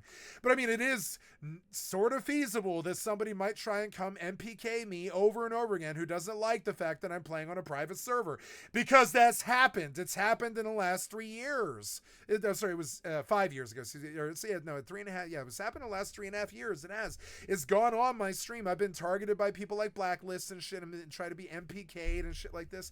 It's fucking stupid. I don't want these people around me anymore. I can't be on private servers because they might just disappear overnight. And that's a cold, hard reality for me. That's like saying that 11 is dead or something like that. Like, I'm never, ever going to have another XP party on Final Fantasy 11 ever again. Why should I play the game anymore? Why should I play this game anymore? It's just not a good game anymore. It's too old. The graphics are fucking shitty. The only thing that's good about it is the fact that you can auto swing and not pay attention to it. So it's a really good idle RPG. Probably the best one. Probably better than old school RuneScape. It definitely is. The graphics are better than old school RuneScape and definitely 3D. Like, it's a better game than old school RuneScape, but they did not support it. They took all the money that they made with it and they made 14, which is a steaming pile of steam sprouts. 14 is a steaming pile of steam sprouts. It just is. It's steam sprouts. It's a Final Fantasy 11 joke, but I mean, it is a fitting Final Fantasy 11 joke. Like, 11 retail is a steaming pile of sprouts. It is really not too good of a fucking experience. It's held up by AI instead of people. Its endgame is toxic. It's fucking competitive. It's the worst time sync in history short of old school RuneScape or retail WoW. It's just kind of toxic, and I don't really know why I play this game anymore. It's my favorite game is why I play it, but it's more like a hobby now than it is like I enjoy it. And I mean, yeah, retail's got more experiences and more content and more money and more possibilities of success and stuff like Magian Trials that I actually really do love to do. But it's still a bad game from 20 years ago with bad graphics, bad content, bad devs, bad support, bad login systems. And I need to get this game out of my system. It needs to happen. This video, I'm going to save this video because this was like the death of Final Fantasy 11 for me. When I hear that they're mafia law suing Turtle, I'm like, how long till they just sync private servers, period? That, like, the corpos, they can absolutely, with no real sweat or tears or anything like that at all, they can just go and force the fact that they made this IP, and they can say that you can't steal it anymore. That's something that they can do. And so private servers were a very good experience, but I'm scared I woke up today and I may have died on the private server tip. I may not be a private server person anymore.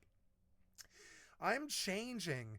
I play these games that I never would have ever played before, like Fortnite and Rust and stuff. 76.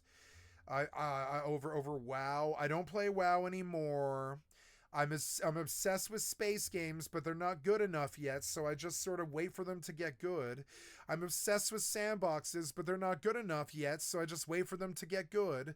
I try to stay away from the toxic gamers, and I am unsuccessful. I see them on Overwatch, I see them on Fortnite, I see them on fucking Rust, I see them on fucking New World, I see toxic players wherever I go. I love this job. I will never stop doing this job, but this job, it needs to start happening on my terms. I can't have developers holding my private server character's fate in their fucking hands. I don't trust developers. You know how much shit I talk about software developers every single fucking day.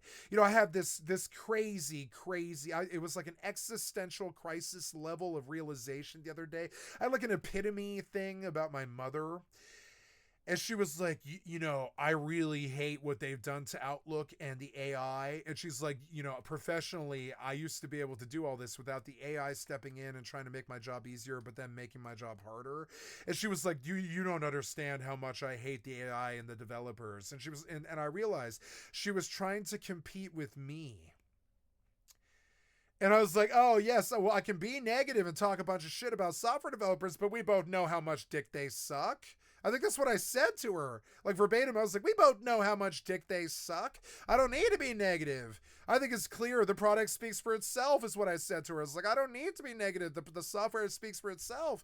And she tittered and she was like, that's absolutely right. The software does speak for itself. And I was like, yeah, I don't need to be shitty about these. Trust me. I told her, I was like, trust me, you hear me screaming down here all the time, right? She's like, yeah. And I was like, you know why, right? And she's like, no. And I was like, yeah, it's not some anger thing about my ex or love or money or anything like that. It's the software developers are incompetent. It's me screaming at the top of my lungs about how the software developers are incompetent. And she was like, oh, well, what could you possibly complain about? You play video games and they make the games well or whatever. And I was like, no, you don't understand. I didn't know how to verbalize this to her. But when she wakes up, she isn't going to lose 157 days of her fucking life. She isn't going to lose 157 days of her life due to some private server software developer needed to make his name famous in the software developer scene. So the corpos sued him, ruined the fucking private servers like they're about to ruin Turtle, and then I threw away 157 days of my life over a software developer. Does the AI in Outlook do stuff like that to you? No. Do the software developers that you deal with let some dude fucking swat your family? No. Are the software developers that you're dealing with, did they swat you? No. But I bet the person that swatted me is a software developer. I guarantee it. It's fucking weird. So it's like, you know, and it's weird. It's fucking weird. It's like weird. It's like fucking weird. And now my faith is broken. Like, my faith is broken in private servers. Maybe I log off this fucking character permanently, finally. My faith in private is broken. I'd rather sign up for retail again. Pay them their $9 and barely play the game in the fucking background or whatever. One of the terrible things about fucking retail, really terrible, is really Steam's the only real way to play it anymore. But then if you do, it locks you out of all your other games. Like, for instance, I think I can install POL. I'm fairly sure. Let's go see. I think I can install POL. That's going to screw up Horizon. It's going to screw up Horizon. It's going to screw up Horizon. They're going to be mad that I can't log into Horizon. And this is how I feel about software developers. And then I lose the 137 days, or I got to reinstall Horizon, which is a fucking nightmare. Dealing with their private server code is a fucking nightmare. Like rewriting all the macros is a fucking nightmare. It's all a nightmare. Dealing with software developers is a fucking nightmare. And I have it way worse. They're always doing 2.0s when they just add some feature. You're not doing 2.0. You just added some fucking feature. Don't lie. You don't have 2.0. Don't lie. Like, they lie all the time. Like, I don't know, man. They try to FOMO you, like, is For Honor good? You might try it. It's $4.50. Is For Honor good? It might be. You don't know. You didn't want to buy it at $30, but maybe you should buy it at $4.50. Well, no, because it's an Ubisoft game. No, I know that I'm going to have to deal with 5 launchers if I buy For Honor, so no, I'm not going to buy it for $5. No. The developers make it worse. They literally make the products worse. I can't stand them. Like, I can't stand what they do. So I don't know. I think I need to stay away from private server developers, especially if they're going to ban me off their fucking Discords for defending myself from a bully. Yeah, I cussed at the guy. It's not like I used the M-word or something. I called the guy a cocksucker. Who cares? I called the guy a cocksucker to his fucking face. They banned me off the Discord like I called him the M-word or something like that. Now, I've never done that. I've never called somebody the M-word before. But, like, understand, like, motherfucker, like, it would have been appropriate to ban me off that Discord if I called him the M-word, but I didn't call him the M-word. I got 4,000 likes on my comment because there was nothing in the fucking content that was that offensive. It was just me angrily telling him to fuck off, but they banned me off that Discord, and that's probably the last straw for me. I knew it was a bad thing when it happened. I was like, I'm going to ignore this because it's so autistic and so stupid. It's so badly executed that only a software developer could be involved. And I was like, I'm not going to let the software developer have power over me because I got banned on some Discord server for a private server. I'm not giving some software developer that kind of power over my fucking life. I'm just not that kind of pussy. When the milk goes sour, I'm not the kind of pussy to drink it. Not in my drug dealer career, not in my goddamn taxi career, not in my family, not in my fucking friends, not in anything. If the milk goes fucking sour, I'm just not the kind of motherfucker to drink it. I'm just not, So yeah, your milk turned sour. Blizzard soured the milk. With Blizzard, I don't know. With Blizzard suing Turtle, I don't know if I want to buy Midnight.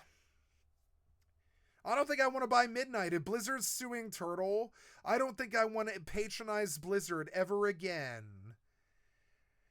I'd rather probably pay for Final Fantasy XI retail and let that be my old school RuneScape. Everybody's allowed to have an old school RuneScape thing. But like my whole thing is like if I want to play old school RuneScape, I have to deal with play online. I have to download for an hour.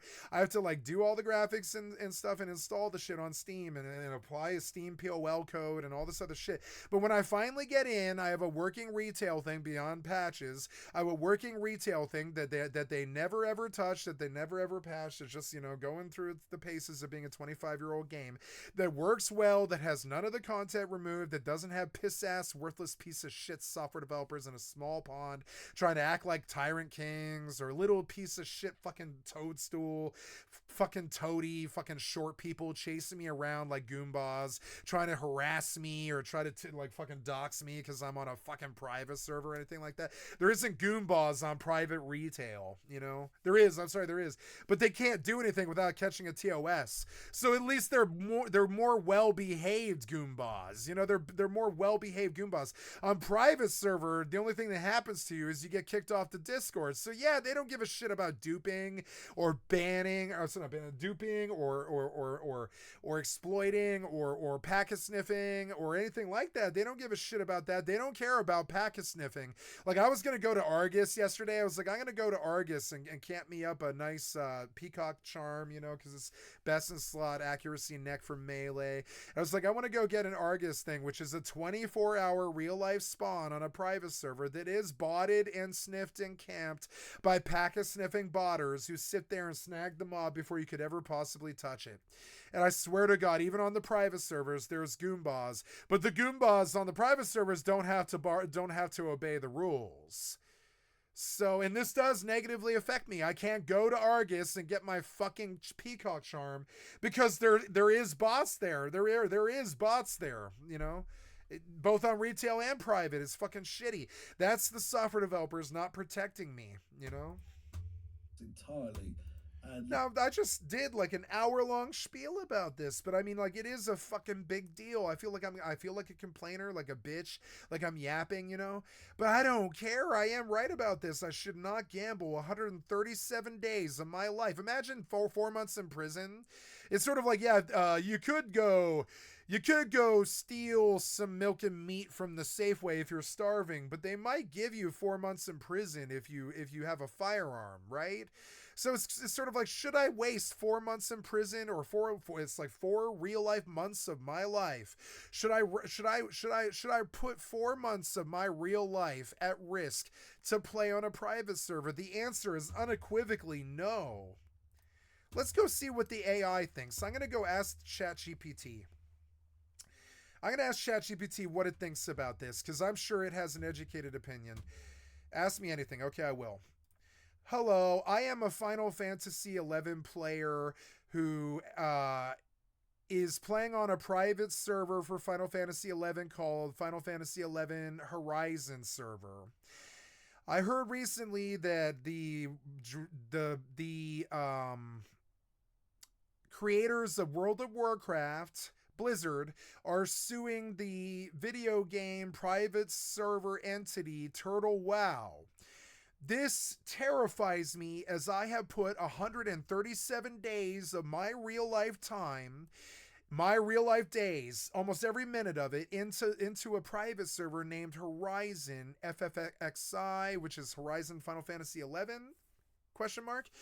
I am terrified that my server is going to be shut down. I am here to query ChatGPT about what the internet might indicate as to whether or not there might be some kind of hidden war by the software developers to sue and or shut down the current video game MMO RPG private servers that are successful, such as Horizon FFXI, Horizon Final Fantasy 11, Turtle WoW, etc., Nosralius, Elysium, all these other private servers. I want the AI to crunch the data as to how likely it is that the corporations like Blizzard or Square Enix are going to go on to some kind of witch hunting war and sue all the private servers. And the ultimate question that I wish the AI to answer is, am I wasting my valuable time on a private server? Are they going to shut down the private server and throw away 137 days of my life? Even if the population is low on Horizon. Right now, the population today is 600 people. 1,600 people. It's not as big as it used to be. It used to be 3,800 people. With the people being less, when the population is less, it is less likely that the big giant corporations will care that private servers exist. But I mean, I wouldn't put it past them to cancel the server.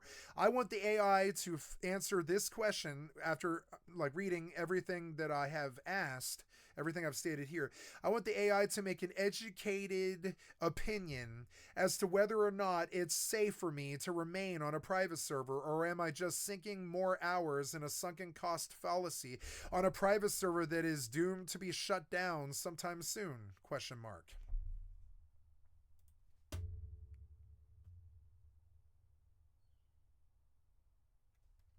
Because it's not a joke. It's not a joke. It's 150 days of my fucking life. That's not a fucking joke, motherfucker.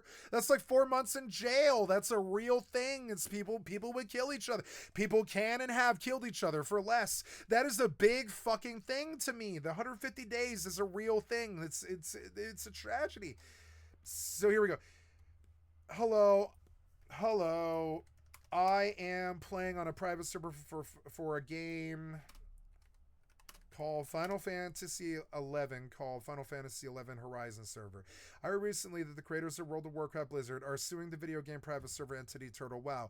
This terrifies me, as I have put 137 days of my real life time, my real life days, almost every minute of it, into a private server named Horizon FFXI, which is Horizon Final Fantasy XI.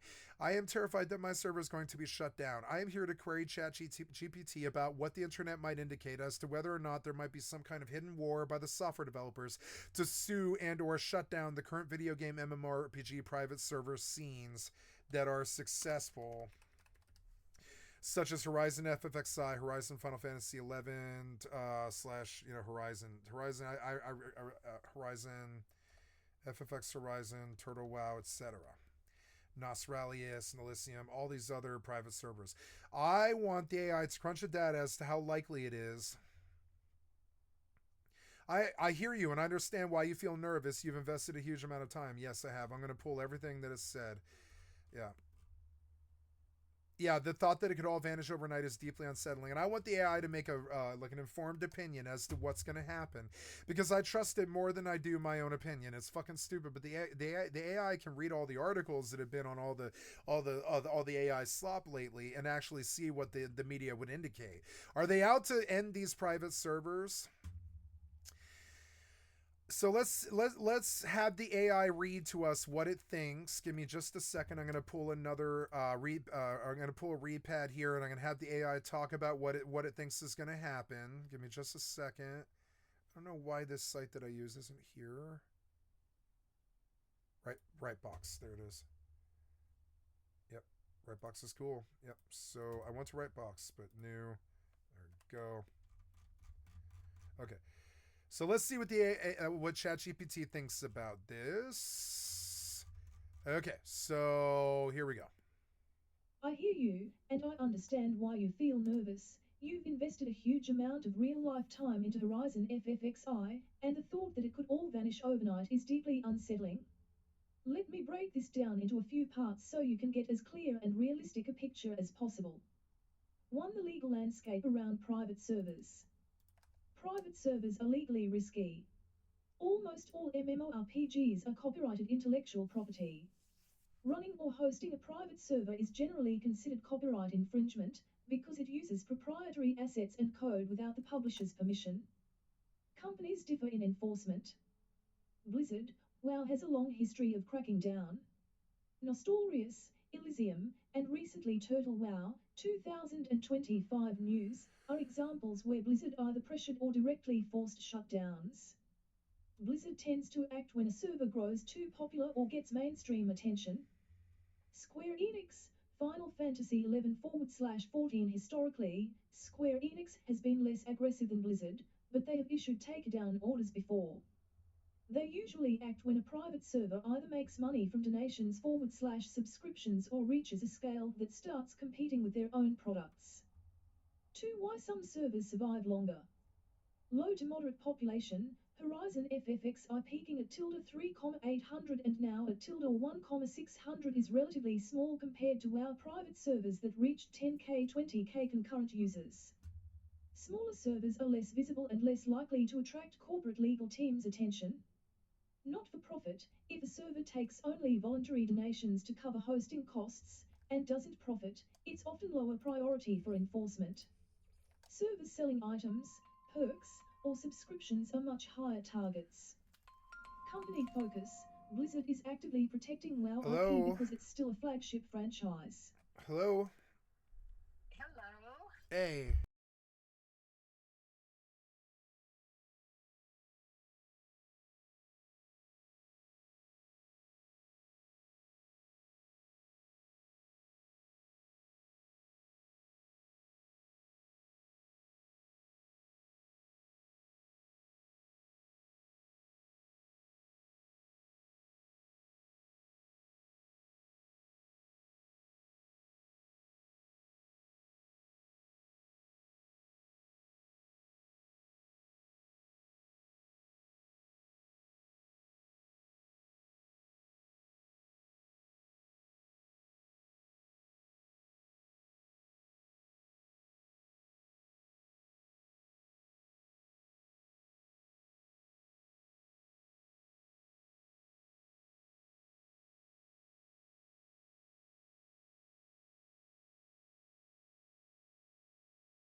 So notice that in the last, oh, here we go. Never mind.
So I have to go get my cat. I'm terribly sorry, guys. I'll be right back. I love my cat, so I'm just gonna go get her. I'll be right back.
here if you want it.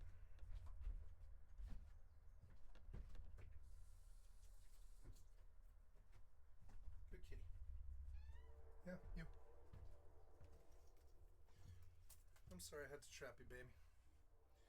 Doing okay? Here, clear off the pad for you.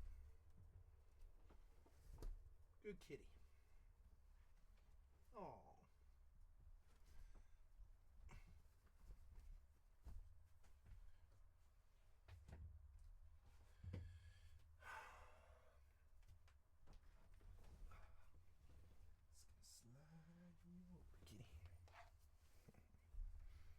Okay. I need to wipe my camera lens.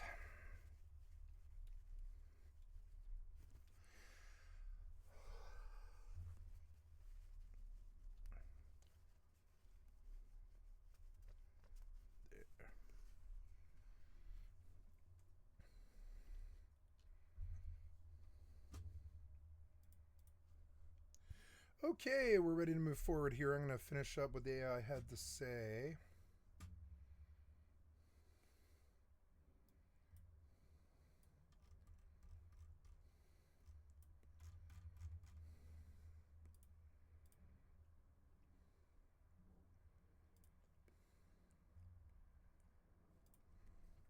I don't care what Congress is doing. So I talked to my Republican colleagues and said that 800 and now at tilde 1,600 is relatively small compared to our private servers that reached 10k, 20k concurrent users. Smaller servers are less visible and less likely to attract corporate legal teams' attention. Not for profit, if a server takes only voluntary donations to cover hosting costs and doesn't profit, it's often lower priority for enforcement. Servers selling items, perks, or subscriptions are much higher targets. Company focus, Blizzard is actively protecting WoW IP because it's still a flagship franchise. Square Enix's main mork is Final Fantasy XIV, while FFXI is officially in maintenance mode, still running, but not a focus. That makes FFXI private servers less of a direct threat. 3 Risk assessment for Horizon FFXI. Is there a hidden war to shut down all servers? Not exactly. There's no unified campaign across companies. Each publisher enforces at their own pace, and usually only when servers get too popular, profitable, or controversial. Blizzard is aggressive. Square Enix has been quieter, but still has the legal right to shut Horizon down any time. How likely is Horizon to be shut down soon? Based on patterns. With tilde 1,600 active players, Horizon is not huge by private server standards. FFXI is no longer Square Enix's moneymaker. They may not prioritize chasing servers like Blizzard does for WoW. But there is always risk. Even a single cease and desist letter would end Horizon overnight. The fact that you've seen Blizzard go after Turtle WoW should be a reminder that it can happen suddenly. For the core question, are you wasting your time? Yes, there's risk. You're investing in a world that could vanish without notice. All your hours, progress, items, gone. That's the reality of private servers. But is it guaranteed doomed? No. Many private servers survive for years, especially smaller ones. Some people have enjoyed thousands of hours without ever losing their character. The sunken cost fallacy part, you've already invested 137 days. That time isn't wasted if you had fun, made friends, and enjoyed yourself. Even if the server shuts down tomorrow, those experiences are real and valuable. 5. My educated opinion. If your only concern is permanence, then yes, a private server is risky. You're building on unstable ground. If your concern is enjoyment, then no, it's not wasted. The joy, social bonds, and experiences you've had aren't erased by a shutdown. Likelihood, Horizon is not in the Blizzard /Turtle WoW danger zone right now. Square Enix could act, but based on history and population, the risk seems moderate, not imminent. White heavy checkmark. My advice, if you love Horizon, keep playing, but don't tie your entire sense of value to your digital progress. Treat it as a bonus world that could disappear, and if that thought scares you too much, you might want to slowly shift towards something more stable, official servers, or games with private server-friendly policies. Do you want me to pull together a timeline of past more private server shutdowns, WoW, FFXI, others, so you can see patterns of how long servers tend to survive before companies act? That might give you a clearer risk picture for Horizon.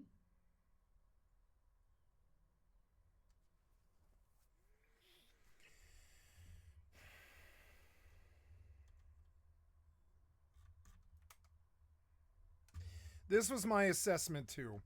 And I'm being paranoid, but the problem is if I were to lose the account, I would be very, very angry. And I don't want that anger. I could avoid that anger by just paying for retail.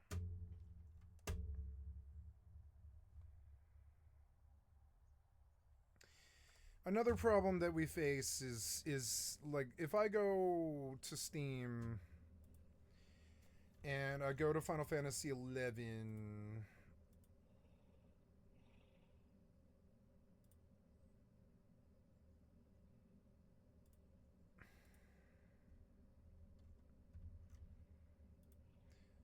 this was the account that has my main's content ID on it, but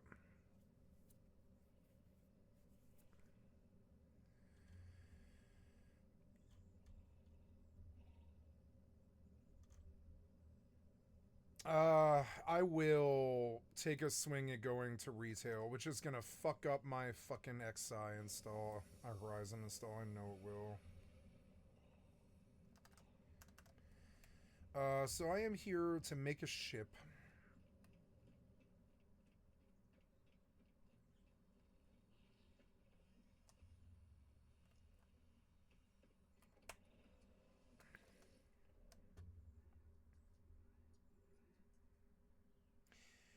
I could just switch to 12. It has better graphics, and it's the exact same thing as fucking 11, essentially. You know, it's not really, but it's fairly close.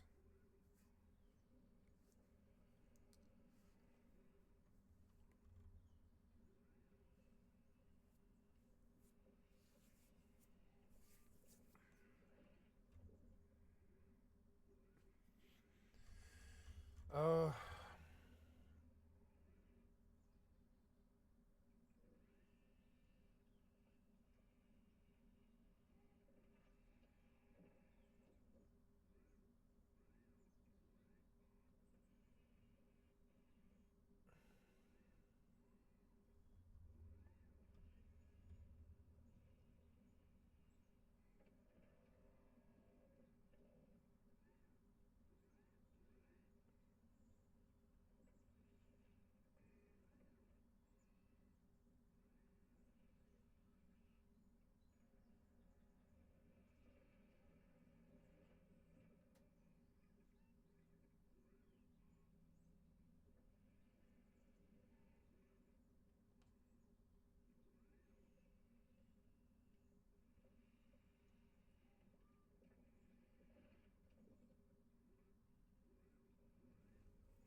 12 is a better option over 11, really, but I don't know. It's not the same thing. It's not the same game.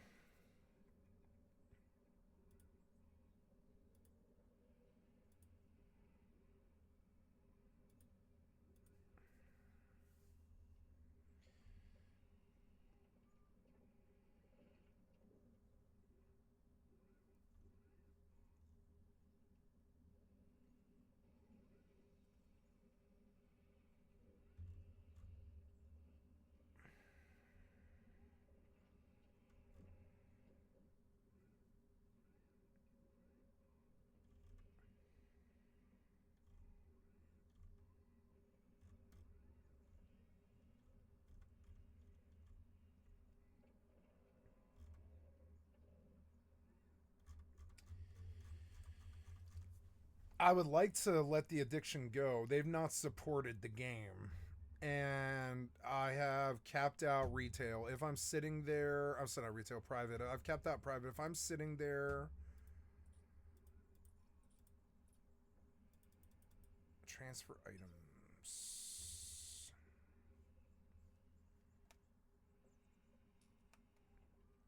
Oh, okay. So how do I buy items? Is that over here?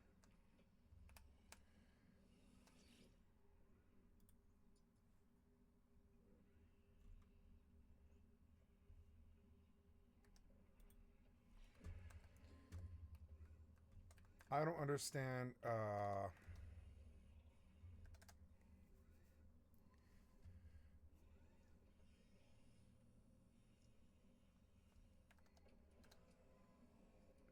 In No Man's Sky, where do I buy the parts required to assemble a Corvette?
I don't know. I don't know. Fucking fly.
The latest No Man's Sky update, Voyages, has just landed, and with it comes the most ambitious ship changes ever. Right, let's dive into the interesting stuff, shall we? And talk. You can think of it as a cross between a freighter and a planetary base, I guess, but one that can warp, pulse. Let's the Corvette, other than it being a brand new game-changing ship. Well, the Corvette is a capsule-class personal starship, but unlike freighters, it is yours to pilot directly. And unlike other ship types in the game, so things like fighters, haulers, shuttles, exotics, etc., it is not just a cockpit and a cargo bay. It can be massive or it can be small. It's a mobile home. And inside your custom Corvette, you'll find corridors, living quarters, workstations, and much more. You can think of it as a cross between a freighter and a planetary base, I guess, but one that can warp, pulse, and land just like any other ship. These new Corvettes have basically redefined ships in No Man's Sky by letting you live in the same ship you're exploring, and you can bring your friends along with you now as well.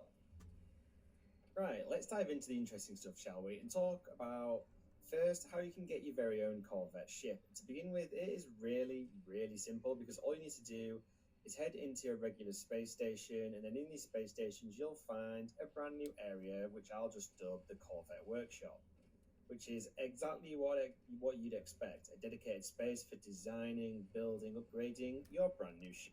What you'd which into your ship. It's interesting, and you can bring your friends along with you now. But first, how you can get your very own. It appears that I'm in the wrong place. I don't know.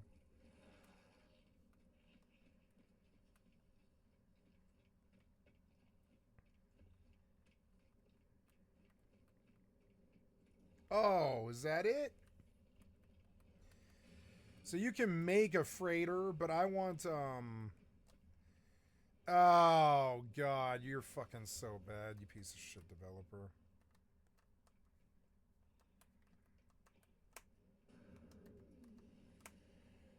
Here we go.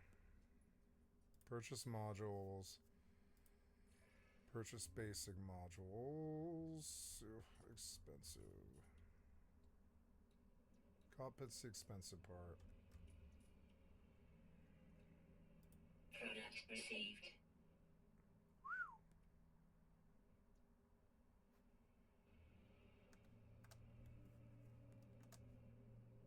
Product received. And now I'm broke.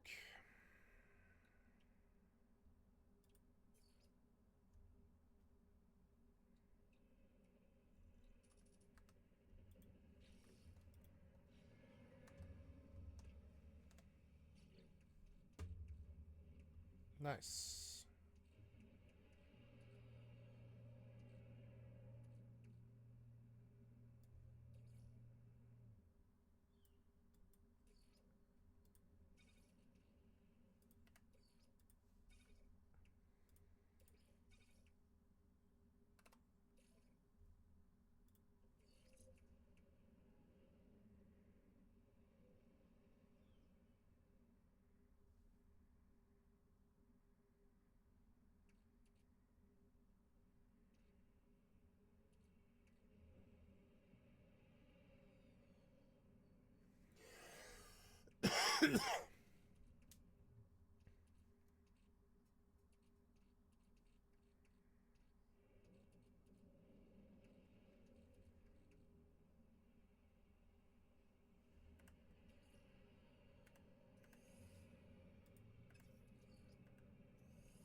wonder if I can change tab.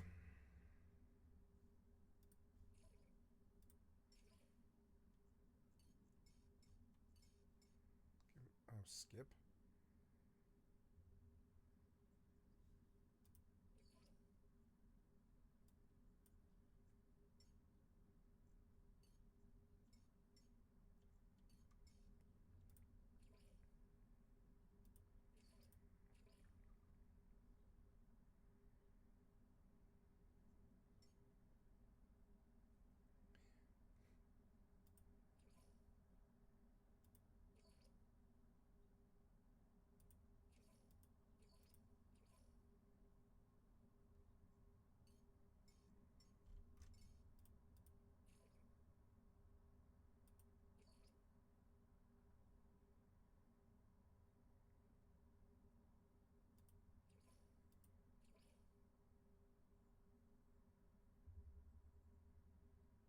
Oh, menus. Here we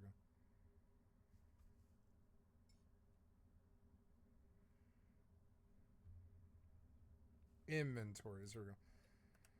I would like that to be V, please.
All right, so now I need more money, which is not a problem.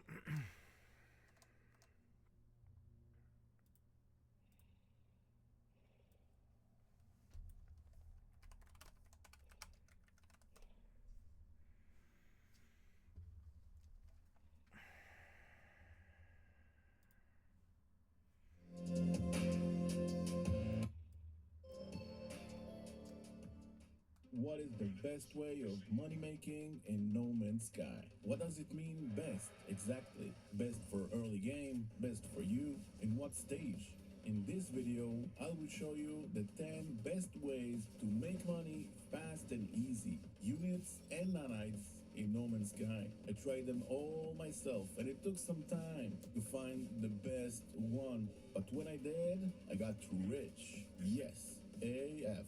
And every one of the 10 ways you'll see next will be the most preferred by you or preferred for that specific stage you're on now. From the initial starting steps up to a pro player, I will make sure that you will have whatever you want, no more catching an exotic ship that you really like and was lucky to find, but you didn't have enough money to buy.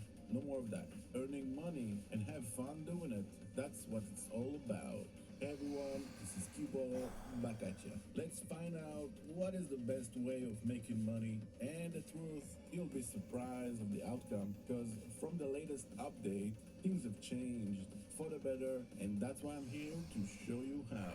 It will be the best as well if you hit that like, and if you haven't yet, subscribe for more, and don't forget that little bell, and let's get started. Let's go. So you just started. You need money and nanites, and just for the basic stuff, A couple of millions will take care of that. The best way for now is to look for salvage data. You will need it anyway to open important blueprints, so keep going for more. They are everywhere. On the way, loot everything around, like damaged machinery. Usually you'll find them next to a salvage data location. It will give you nanites or upgrades if you're lucky. I collected 3-4 stacks, got me up to 8 mil. Not bad at all. But is it the best? Let's see the next one.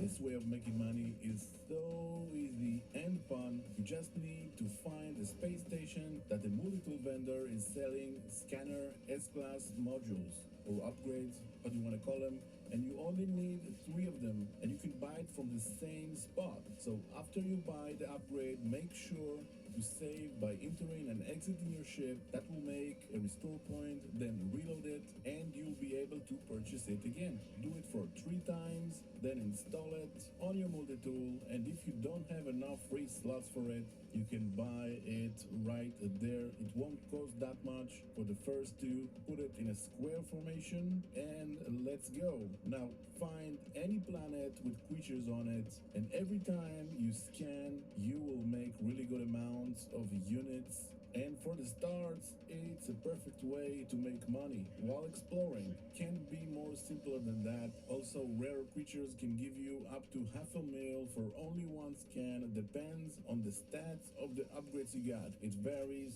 And after you scan all the creatures on the planet, remember you can upload and get a nice amount of nanites as well. Awesome method, but is it the best?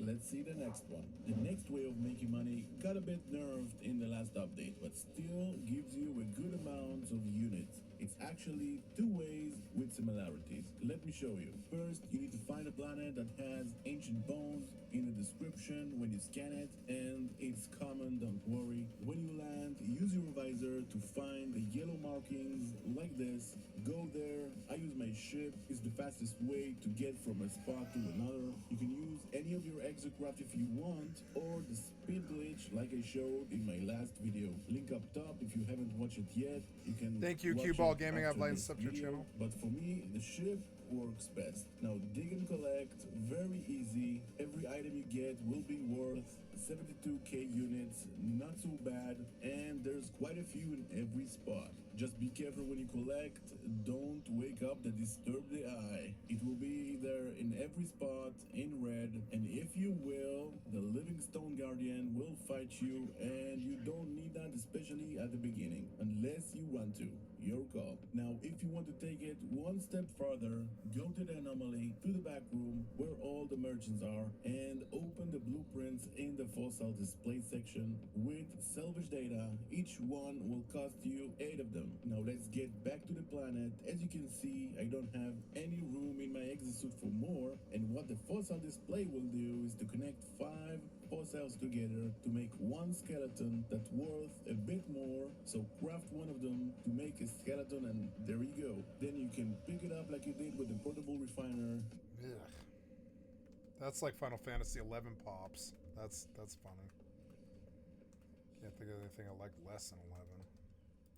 And you can play around with it to earn as much as you can, and to sell it, go to the space station. The fossil collector dude is the place to barter if you are missing some pieces to complete a skeleton, and to sell what you collected. Simple as that. Now there's also planets that you will see salvageable scrap in the description when you scan it, like we did with the ancient bones. And land, use the visor to look for yellow markers that marks the spot.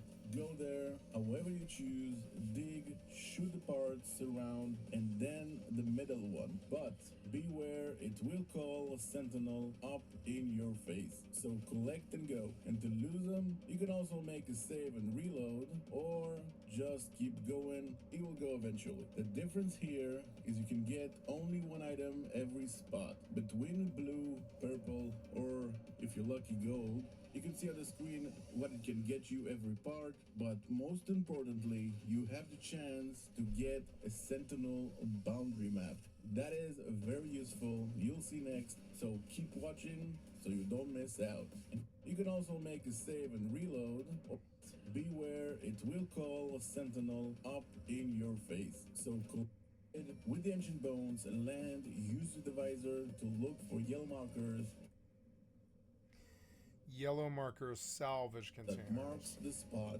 Go there, however you choose, dig, shoot the parts around, and then the middle one. But beware, it will call a sentinel up in your face. So collect and go. And to lose them, you can also make a save and reload, or just keep going. It will go eventually. The difference here is you can get only one item every spot. Between blue, purple, or if you're lucky, gold, you can see on the screen what it can get you every part, but most importantly, you have the chance to get a sentinel boundary map.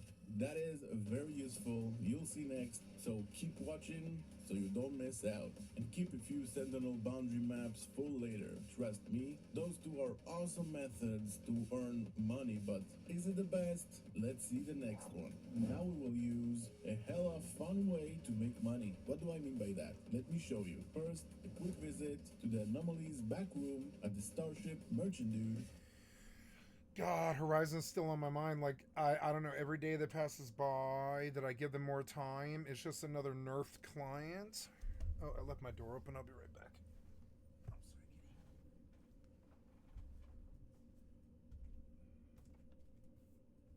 I'm sorry,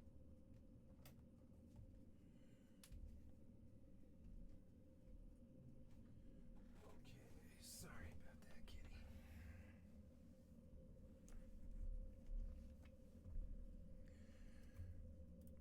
To buy from him an economy scanner blueprint, then quickly install it at your starship.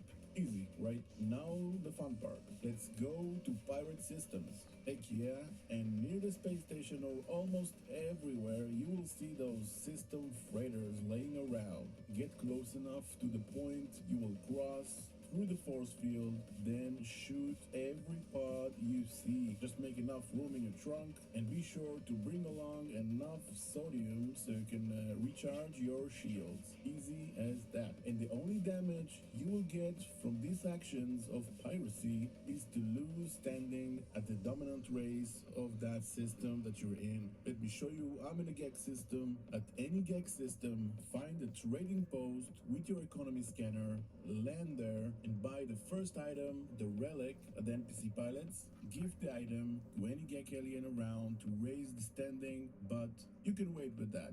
It's not really something you will need right away, so save your money for later. To sell the goods, go to any system that says mercantile on it, and at the space station, you will see the bonuses you get from selling the items right away. Awesome method to make money, but is it the best? Let's see the next one. This way of making money is from my best bro, Urban Tiger, and it's pretty cool. First, a quick pit stop at the Anomalies backroom to open the blueprint for the infamous Minotaur. Then the space station's NPC pilots for paraffinium. Well, not all of them sell it, but most do. We don't need that much, and the only thing that's left is to find a planet that the main element, like copper, will be activated. You can see it in the description when you scan the planet, and that means this planet will have extreme weather. That's why we took the Minotaur. He's immune to extreme environments, and that's perfect to collect storm crystals safely. And the extreme storm will begin once you'll see in the hazard protection bar below extreme storm. Then use the visor to look for the marking of the storm crystals, jump inside, and with big Hulk jumps, collect from the inside of the suit. Pretty cool. One stack of 10 storm crystals can give you 2 mil. I got a few stacks, got me up to 44 mil. Awesome method to make money. But is it the best?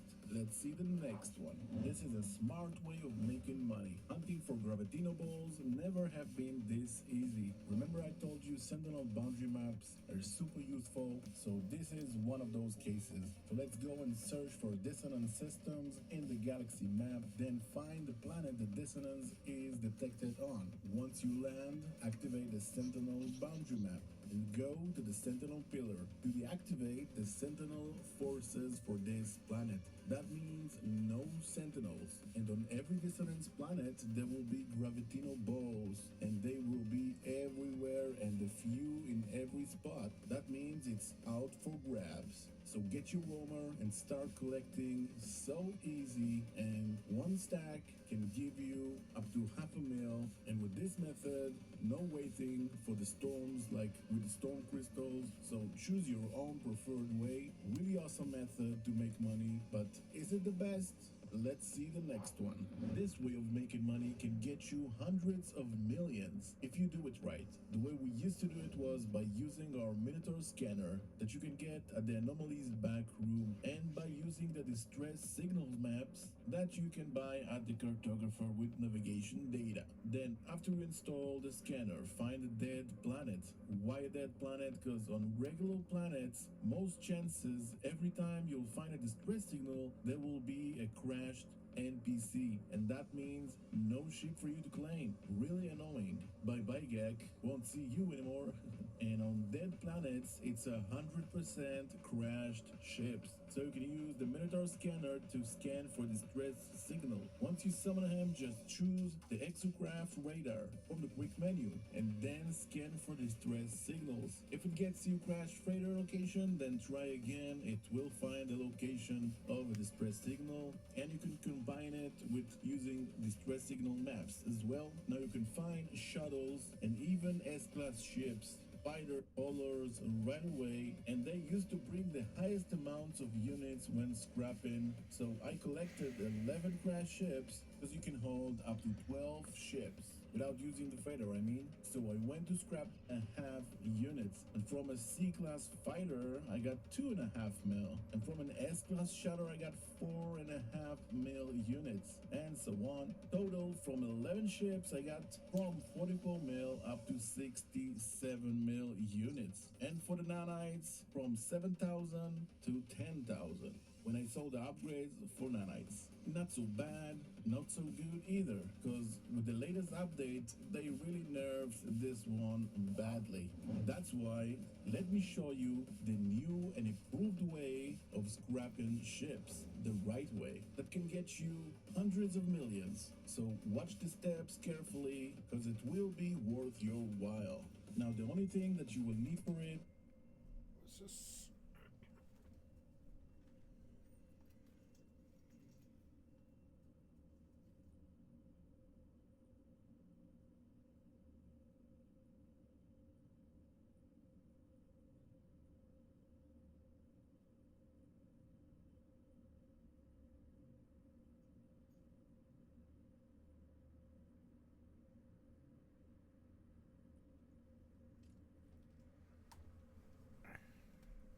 is the advanced mining laser blueprint that you can get at the Anomalies back room from the multi-tool merchant dude. And after you install it, you will need the economy scanner. If you don't have it yet, get it while you're here. And also 1 or 2 sentinel boundary maps. Like I said before, those are very useful. Then let's go and find a rich dissonance system with 3 stars on it. Then the planet the dissonance is located on. I found a toxic horror planet. I think it's the best option, but any type of dissonant planet you find is okay as well. Once you land, activate the Sentinel boundary map. Go to the Sentinel pillar location and shut down the Sentinel forces for this planet. Also, don't forget to place a save beacon. In case you reload the game, it will cancel the shutdown of the Sentinel forces, so beware of that. And by placing a save beacon, you can return and deactivate the Sentinel forces again. Now, why shut down the Sentinel forces? Because we need to look for dissonance resonators, and to get from them inverted mirrors that we will need 1 for every Sentinel ship we will scrap. And also we're gonna need only 1 echolocator. And don't worry, they are all around. Also on the way, get radiant shards. You will need at least 3 for every ship. So start mining and looking for... Okay.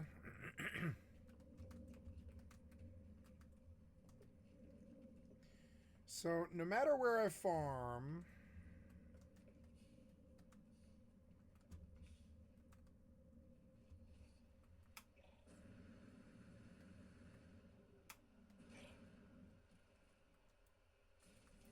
Oops, that's not what I wanted to do.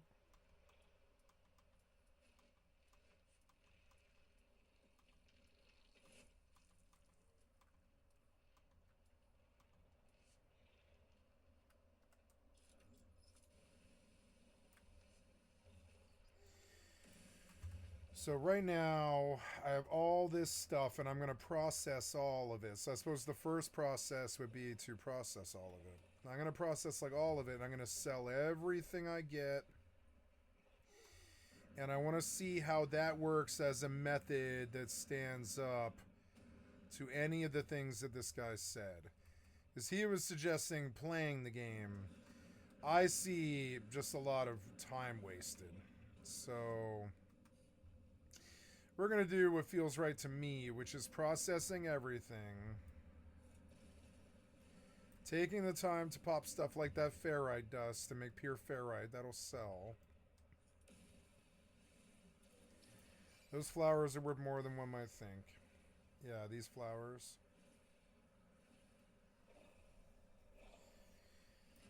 And then I come in and I process everything I've made. I also want to start cooking. I think cooking these animals will always pay. Probably about as much as what he's doing. But before I can cook them, I need to make, you know, the nutrient processor, which I don't think I can make. I don't know. Let's see. Oh, hermetic seal.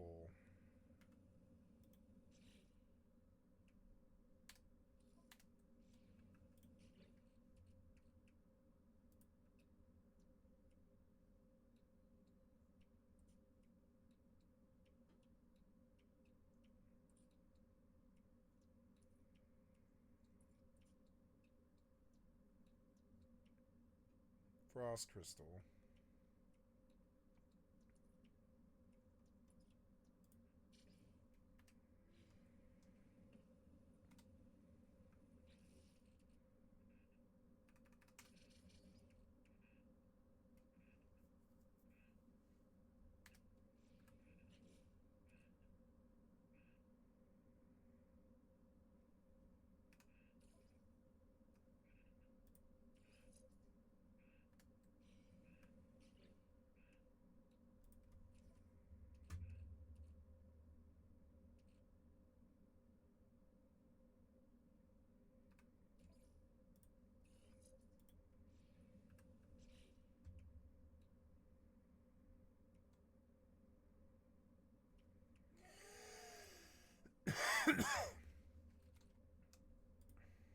All the stuff we need. Once you have what you need, let's activate the echolocator to find the harmonic echo coordinates, or in other words, the cap. Now go there and approach the harmonic interface. You will need to input the override glyphs, and you're gonna get those override glyphs from the second option, scan memory registers. Just do the 3 math problems and remember the answers to enter at the first option. Easy as that. For me it was 12, 2, and 8. Then lift the lockdown, and if it's your first... Okay, so I don't play games like these guys are suggesting. I think I also want to see another video.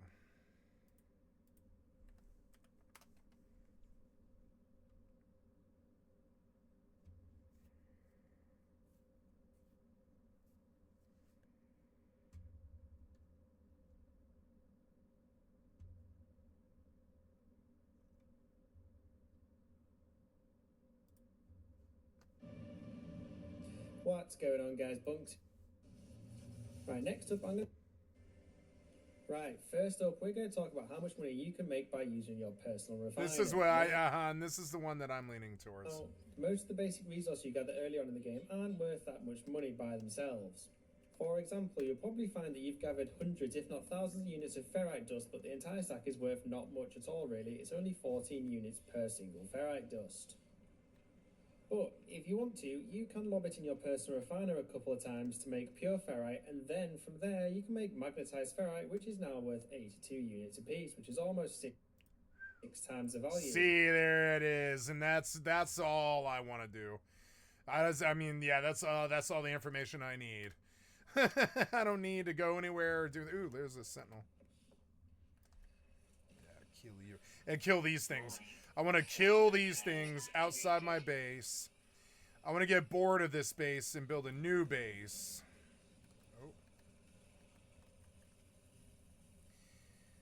Oh. And I wanna process things and I wanna cook. That's all survival games really are, anyways.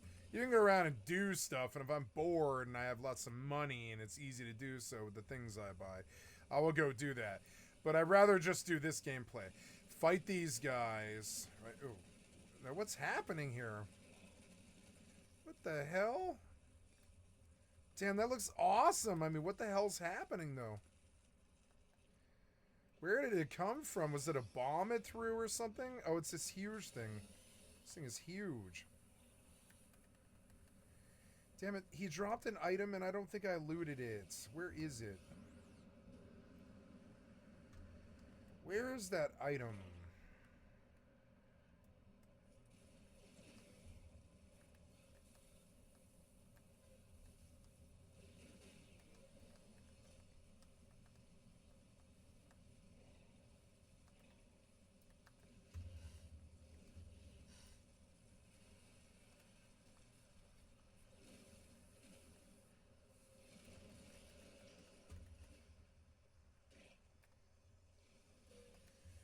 I need those combat supplies. I'm now going to evade him because I want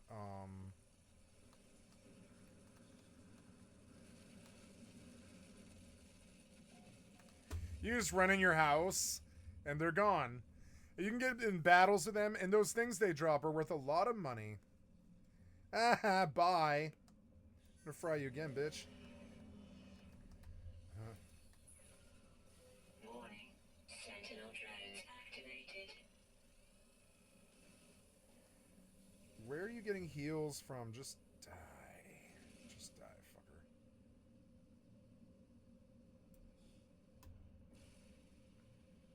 I will fry him.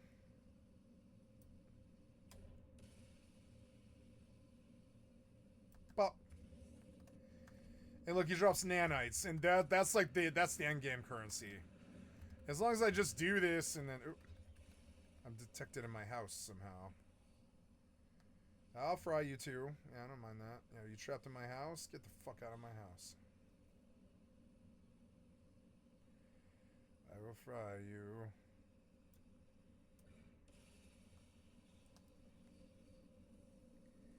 Damn healers.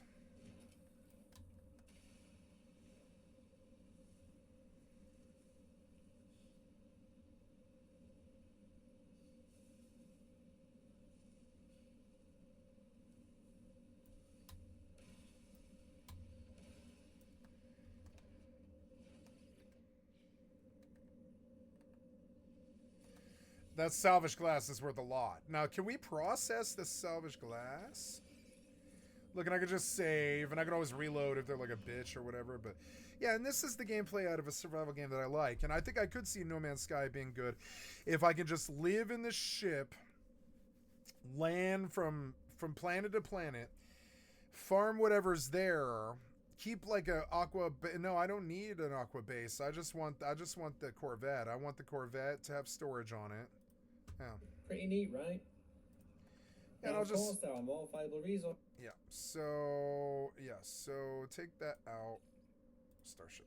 Oh no, I'm sorry. Dihydrogen. Well, yeah, dihydrogen jelly. Some of it should go to the starship. Oh, no fuel. Input items low. Okay. Put it back in the exosuit. So.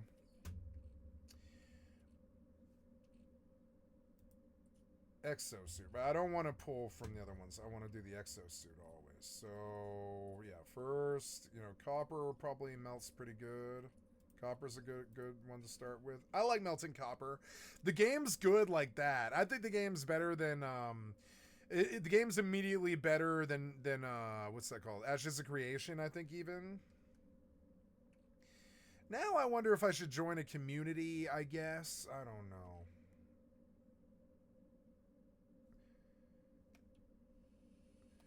And yeah, and then I can sit here for 35 seconds and make my money. And they pay you because you have to sit there and recycle. But I mean, it's like the same thing as Rust. I just go out, I get a few things, I recycle them essentially into chromatic metal. Maybe I can recycle chromatic metal? I mean, I don't know. In any event, and then 35 seconds later, we have something worth 6 times the value. Yeah. And copper worked out to be pretty good. You know, when I go to sell everything, it adds up, so... Sources that you can do this with that you can gather early on. One example being cobalt, which is worth... So, okay, so the caves are worth a lot of money, and then there's a good cobalt cave by my house that probably resets every single time you log in. So we'll melt cobalt, and I'll probably have endless support of money.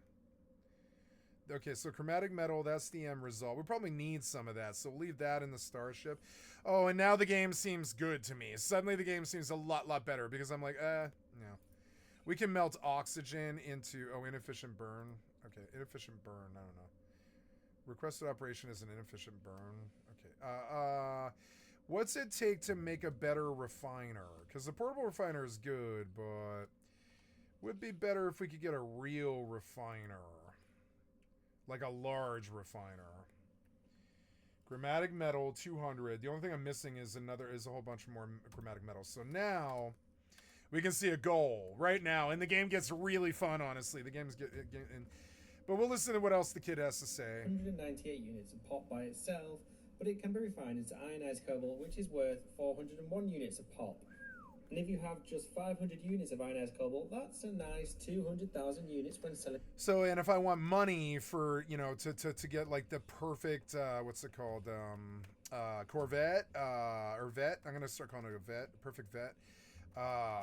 Yeah, I'm excited. I think this is a good game. I think it's as good as Rust, but for different reasons. And fighting the Sentinels is good. I'll eventually get a gun. Oh, yeah, I wanted to put down a cooking station because I haven't even done that yet. And now the game seems like there's a reason to play it, which is kind of cool. So we come here. Is there like a better cook thing? Oh, oxygen harvester. Huh? Can I just sell the oxygen? I probably can. So now we need a nutrient processor. I'll put right there. Oh, no, I need sodium. Do I not have sodium?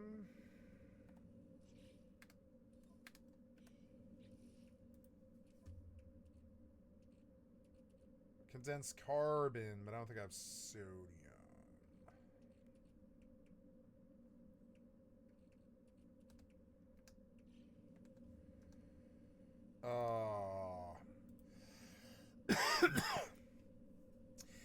No Man's Sky, how to get sodium. Yellow sodium-rich plants found on planetary surfaces. Scan for them using your analysis by reminding you. Larger yellow mineral deposits. Okay, sodium. So, yellow plants. Oh.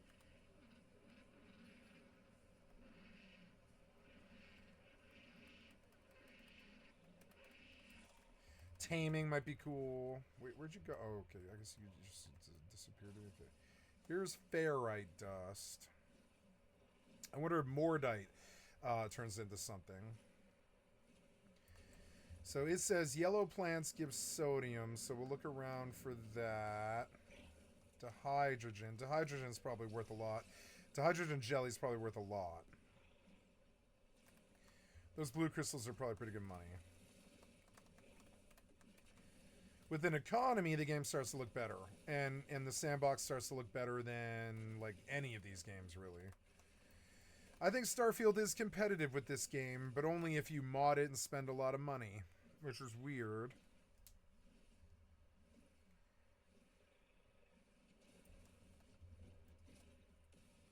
Lots of ferrite dust, but I'm looking for...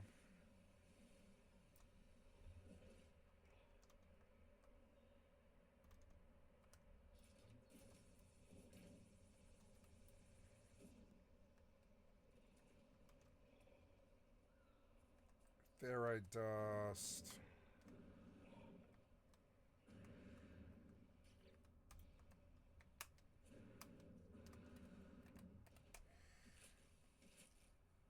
That's oxygen.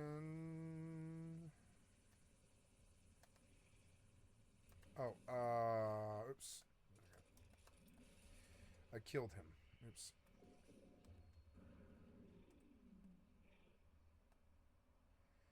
Here's an impulse beam. I think those cook well or something. I don't know. We'll look into all of this stuff. Ferrite dust. And now the farming seems like good because I can just, translate the money into Corvette and go to more and more and more exotic planets all over the universe and stuff. And there will be a good, 1,000 hours of playtime doing that or something like that. The ferrite dust is good, but I'm here looking for sodium because I can make better stuff with those refiners probably. I don't know how to get sodium. I don't see yellow plants, and I don't have to stay on this planet. I could always go take my ship out somewhere.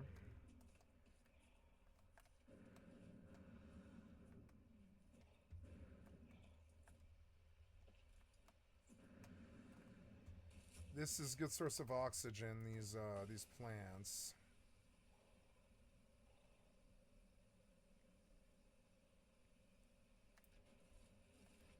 Yeah, it's worth 100 oxygen, and oxygen I think is good. Need yellow plants. Yellow plants. Don't see yellow plants. Maybe the tree? No, that's carbon. But carbon's good too.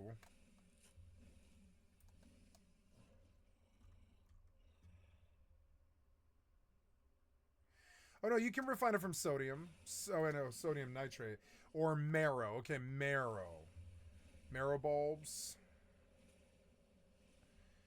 Okay, so I want to go to a cave.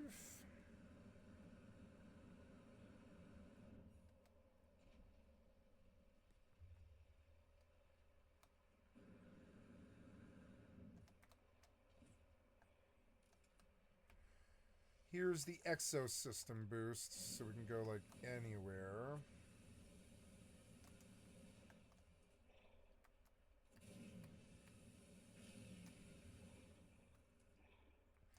Sodium-rich plant. There's some sodium, and we can refine that. We're probably good. There's some more. You can see it at night. You can see them at night much easier. So you can farm sodium at night. Oops. Sodium's a little harder. Salt, I guess you can get it from certain plants. Maybe boil ocean water.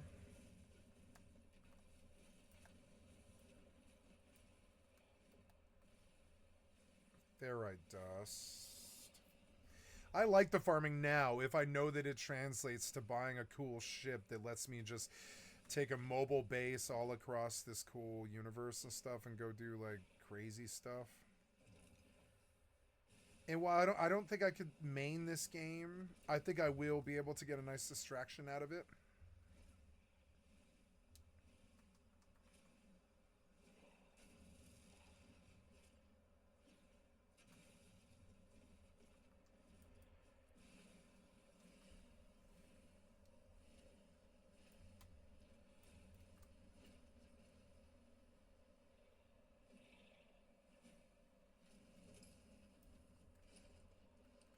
It's a special kitty.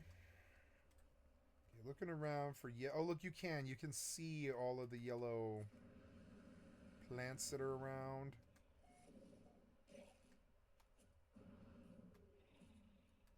Igtao's Orchard, region of planet Raton. Igtao's Orchard. Grassy pod.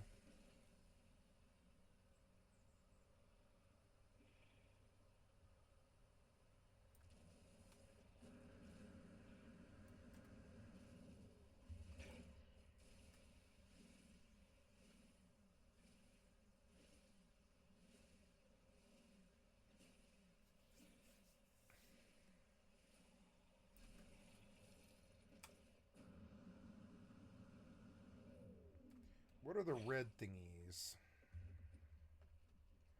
Carbon. Condensed carbon.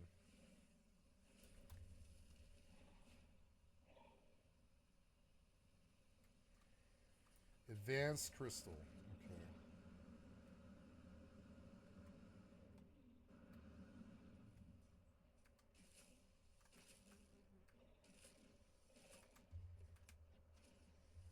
And a sodium-rich plant.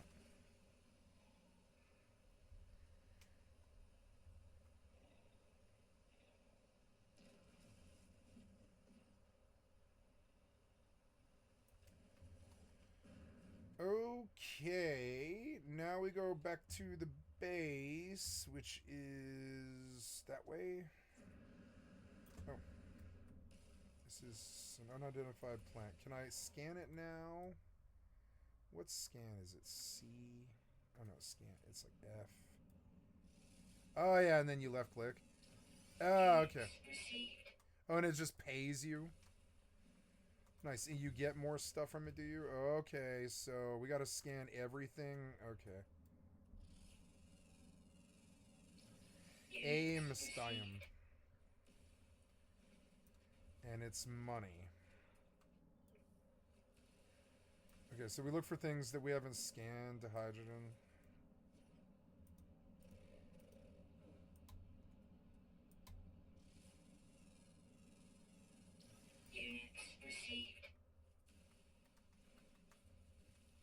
Ah, so, I mean, yeah, it's like the ultimate time thief. It's like it wants you to live like a explorer's life, but in a digital realm.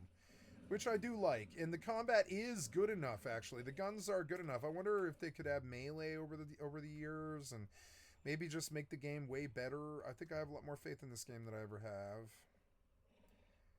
Nvidia Micah. Are they like AI generated names, kind of like Caves of Cud, I guess, yeah. Maybe instead of Final Fantasy XI, I should play Caves of Cud. I don't know. I need some kind of turn-based game like that where I don't lose my progress. Or no, I don't know. It should probably be retail.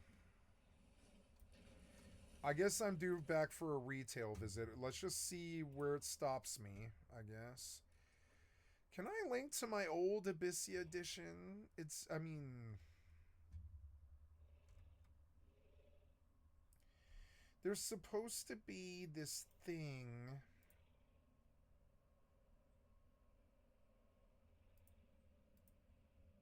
Ah, there. Yes, it's my Destrier Beret key, but there's the View the Morning Store, huh?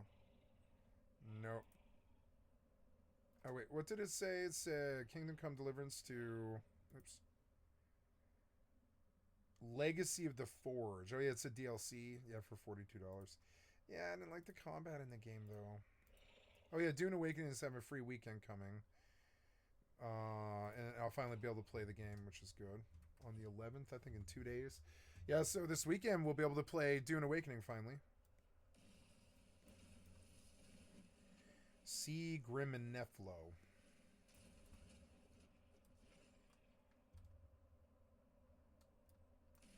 Okay, so let's go back to the base. Right. So you land, you farm, you let your jetpack get back up.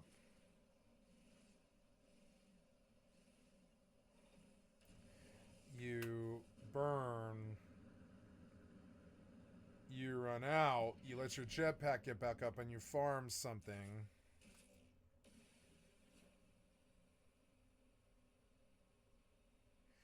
Jetpack's back up.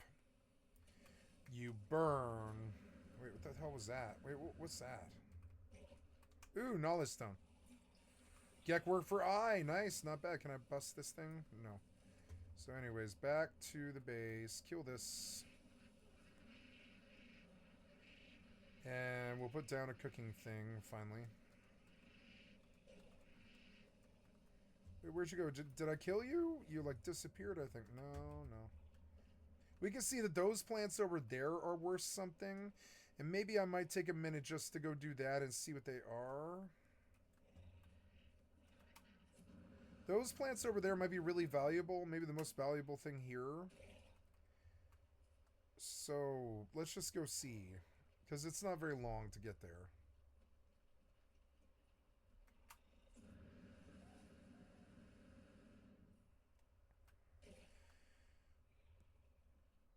One of the interesting things is I can always put a base over here and farm these things, whatever they are. Let's see what they are. Oh, it's Star Bramble. Yeah, Star Brambles are worth a lot, aren't they? Oh, but I need a hazmat gauntlet. How do I make that?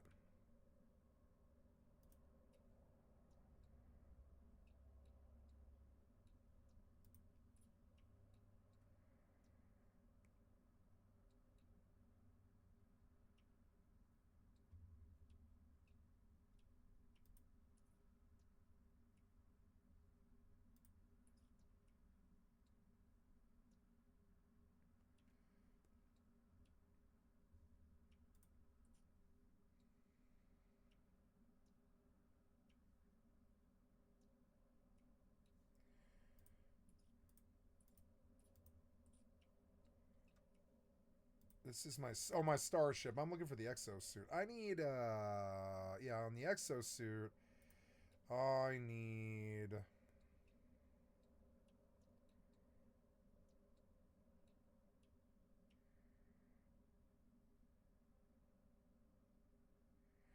Oh, you can just refine a medium refiner, magnetic resonator, ionized cobalt, and a quantum computer. Ooh. It's a medium refiner, nice. Exoskiff. Takes salt and crystal sulfide. Trade rocket. Oh, it's galactic trade thing, so I can just sell directly. That's cool. Just trit, that's it. I need those gloves. There, this thing, the hazmat gauntlet. Technology installed.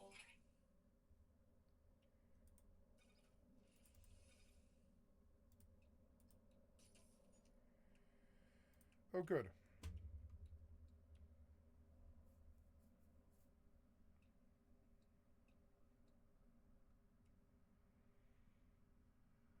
Technology installed. I didn't understand the system.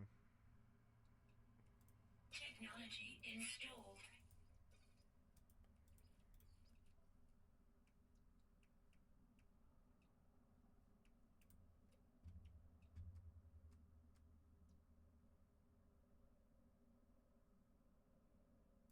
Technology installed. Chromatic no.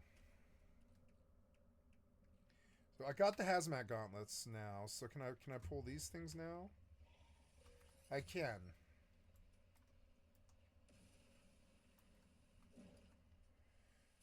Improves the fuel efficiency of the marine jet produce train on support systems. Refine chromatic metal. Gather oxygen. Okay.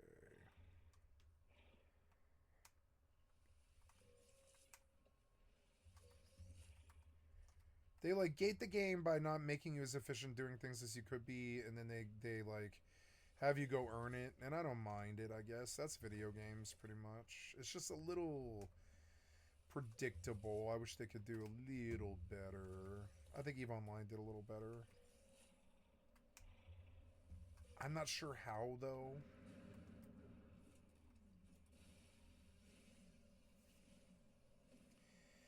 I think living by a Star Bramble patch is probably really good.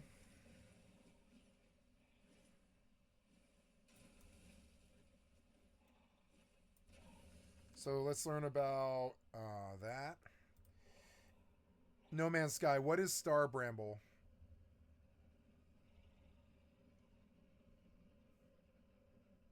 Hydroponic trays are grown outdoors in lush climates. You can also find in the wild with the help of a hazmat gauntlet.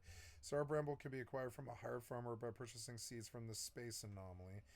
How to acquire farming Star Bramble indoors, harvesting Star Bramble, 25 Star Barbs, which is a valuable resource in crafting.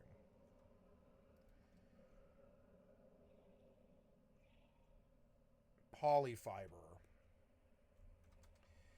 So these star bulbs are probably really good. Now let's see what they sell for. Yeah, just as a value, they're pretty good.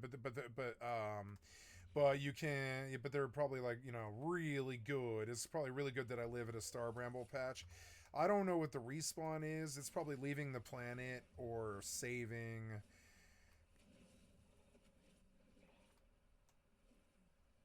every time you load. Probably every time you load, all of this just resets, which is fine. It's very procedurally generated. Oxygen richest plants. Okay, we did the star bramble patch as the sun rose.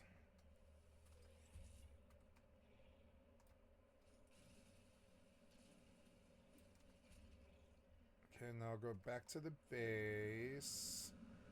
You know, I think summoning the ship and flying over there is much faster still. Oh, here's a cave. Good to know there's a cave, then, and there's some money. All that stuff. So, okay, right down the hill from my house is a cave. I guess I'll let this be my Minecraft. I keep wanting one of these games to be my Minecraft, but none of them are good enough. Like 7 days.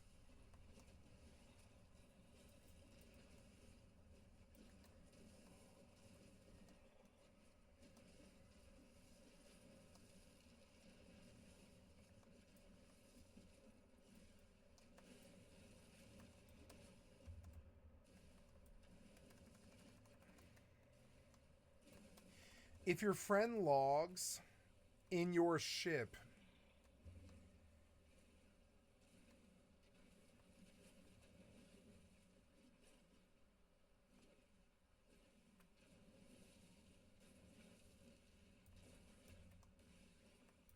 now, and all this stuff I got, this like farming session, it was like a rust session. I went out and farmed for like half an hour. Those red crystals are probably worth a lot.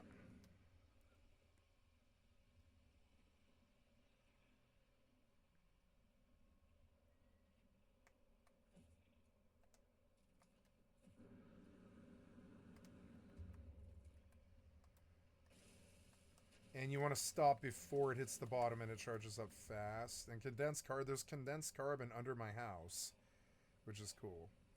Oh no, I don't have the right laser. Advanced mining laser required. So can I do that in my multi-tool? I need paralysis, cloaking, waveform, oscillator, impact, neutron cannon, ricochet.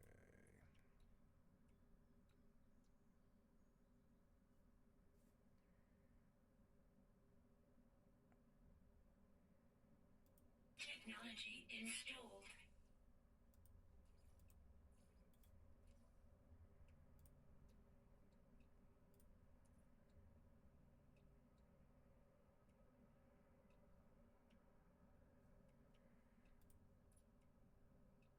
A survey device, fishing rig, waveform recycler, potential scan frequency, Technology installed. magnetized ferrite, ion battery.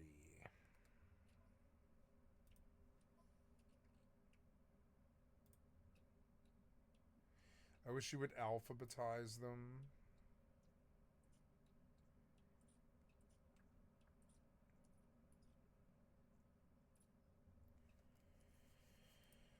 I need ferrite dust and cobalt to make an ion battery. Okay, so there's stuff I can do to improve the tools here. The game seems suddenly really fun to me now that I understand the recycle loop, because I was like, there's a core gameplay loop missing here that I'm not sure about. So, oh yeah, the portable refiner. Okay, what was the thing we needed for large refiner? It was, autonomous mining unit, but that takes uranium. Large refiner, chromatic metal. I'll need more chromatic metal, which means copper. So that's the first thing. Did we find any copper? I don't think so, but take a look. No, I'm gonna empty it out. Oh, wait, no. Fuel supply. Put it back in the exosuit.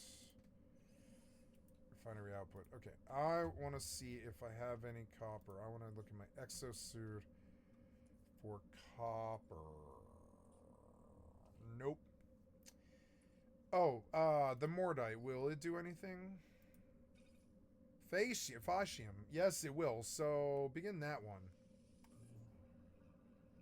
This was fast. Nice. Nice. Okay, well, exosuit. Sodium. What will this refine to? Facium. Nope. Okay, so exosuit. I like the little system. Geodes. Refine the item. What will geo refine? Nope. So learning the game. Chromatic seal, carbon, oxygen, condensed sodium. I need sodium to turn into output occupied facium. Oops.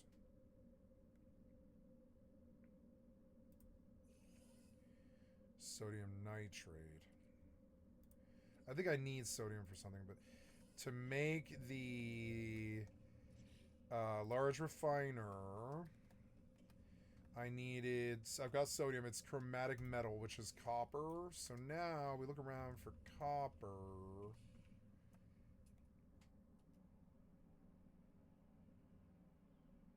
Copper deposit. Right down there. Here we go.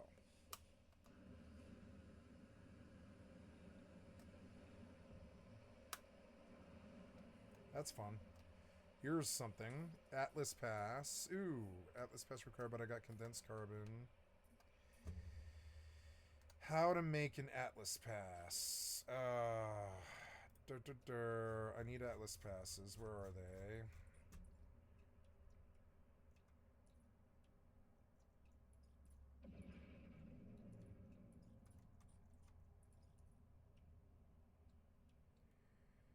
Takes copper, 200 copper. So, okay, I can crack this thing by going to the copper deposit.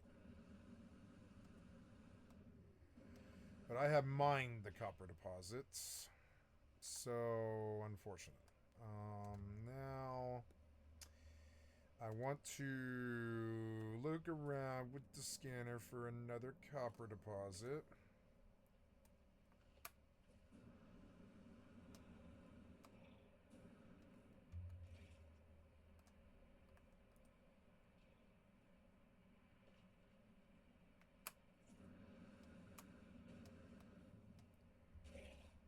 Learning the jetpack. I should have flown over here. I'm learning.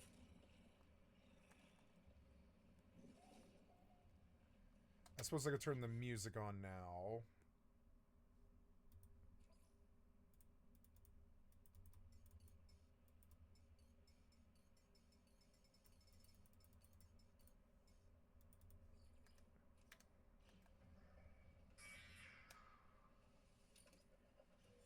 This was sodium nitrate. Projectile ammunition. Music's so good.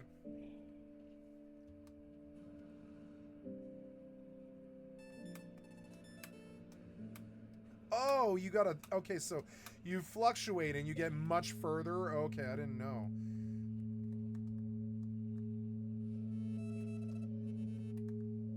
Wow. So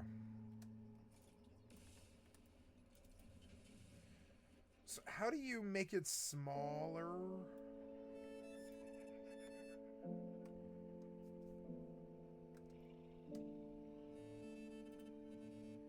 No Man's Sky. How to make terrain manipulator smaller.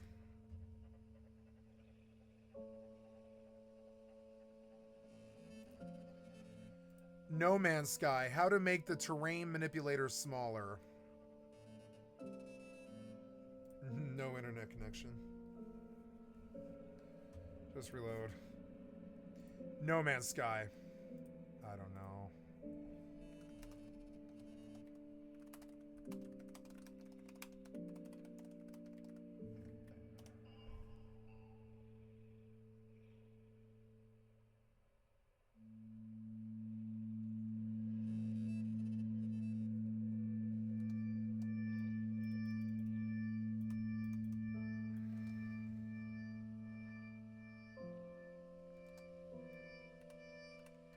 Oh.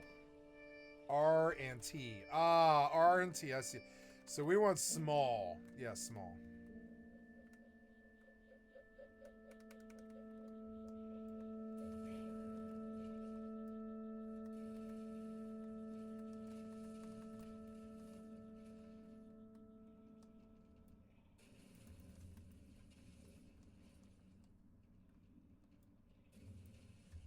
Yeah, there's not really too much copper down here, is there? Nope. Silicate powder. So let's get out of the cave.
Oh, I'm on this one out too. Oh.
Advanced mining laser. I don't know what you want.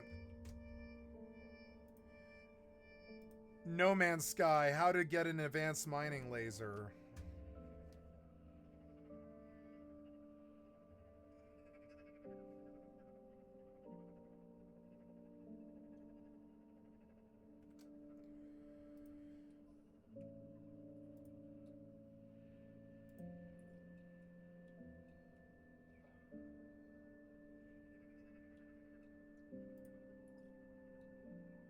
Technology installed.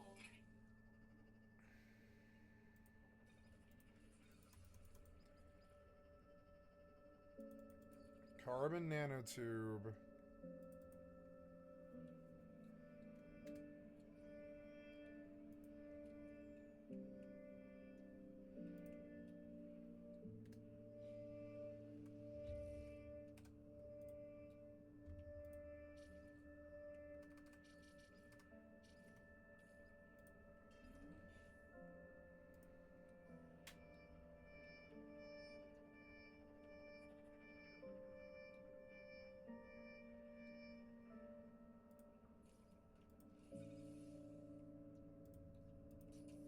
Oh, thank God. Your gated gameplay, it's so annoying.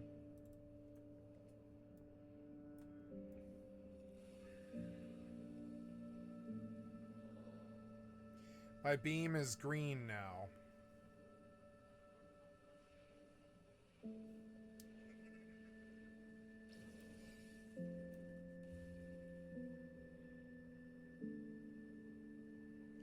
Glowing mineral.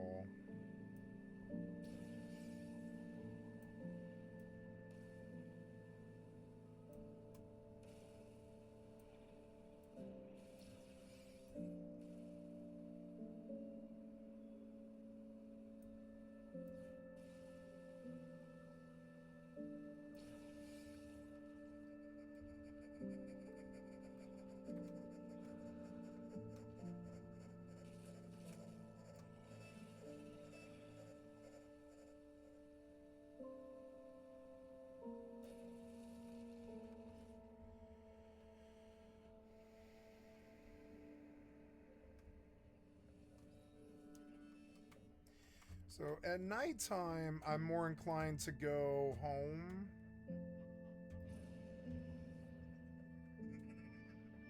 Wow, looks awesome though, the rings around the Saturn or whatever it is.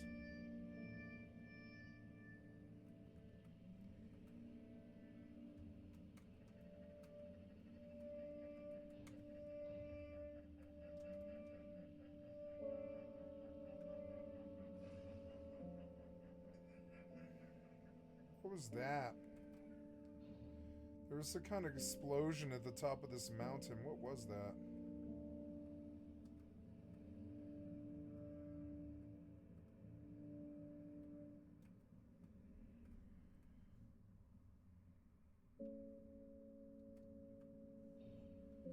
I wonder what that is.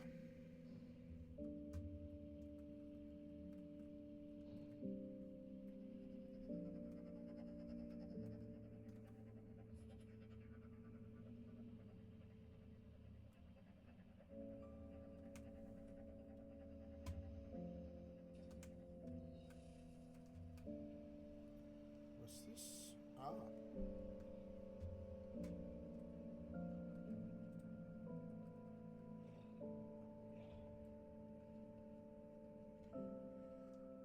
Oh, that was that Sentinel's loot from all that time ago, huh? Ah.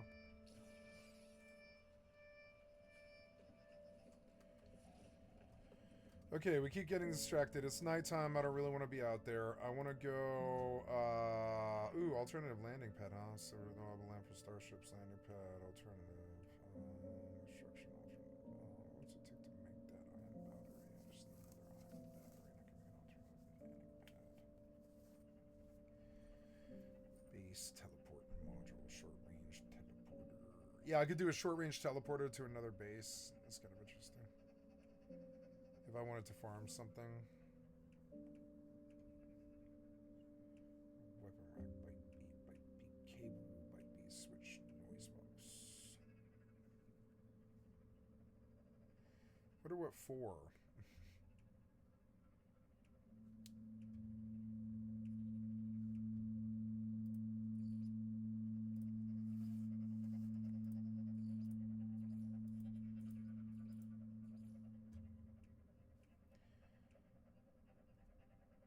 Oh yeah, I still haven't got copper.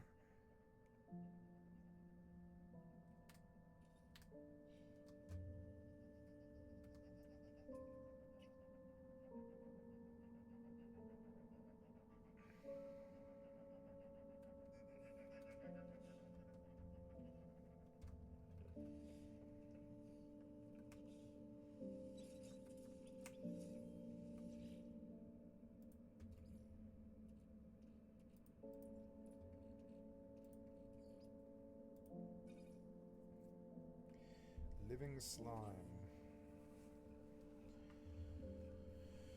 Alright, we'll come back in 60 seconds. I see that recycling is a really big thing in this game, but yeah. On the space station. So make sure you spend some time refining those early gathered resources into more valuable resources if you want to make a decent amount of money quickly. I would, however, recommend keeping hold of that cobalt as it is, and you'll find out why in just a couple of minutes. Right, next up I'm going to talk about asteroids, and more specifically, shooting them.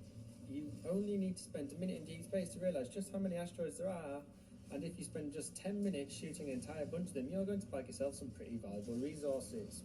You will notice that you get a lot of tritium from shooting asteroids, which is valuable in itself for charging your pulse drive, amongst other things, but we're interested in the stuff that you get from them, which is worth money, and that is gold, silver and platinum. It won't take you long shooting asteroids to rack up a stack of even just 500 of these. So silver is worth 186 units a pop, so having 500 of these will get you about 93,000 units. Gold is worth 353 units a pop, so having 500 units of gold is going to get you just under 180,000 units. And finally, platinum is worth 505 units a pop, so having 500 platinum is going to get you just over 250,000 units. That's not bad, right, for just shooting some asteroids for, say, 10-15 minutes or so. So, I mentioned earlier to keep hold of your cobalt and not refine all of it into ionized cobalt, because you can make millions of units by doing something completely different. So of course you can gather cobalt from caves which are found on the vast majority of planets throughout No Man's Sky, and by spending just 10 to 15 minutes mining cobalt from these caves, you can rack up hundreds if not thousands of units of the stuff. Now that by itself would be worth a pretty penny, but we want to make millions, right? Of course we do.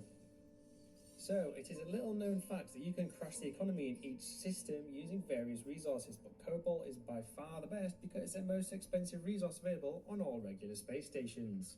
Crashing the market with cobalt involves you selling stacks of the stuff for a lot of money and buying it back at about an 80% discount, and doing this in every system you visit, which has a regular space station, is going to make you millions if you spend just an hour doing so. I have actually created a full guide on how to do this and make yourself a few 100 million units, so check that out. I'll leave a link to the video in the description below for you.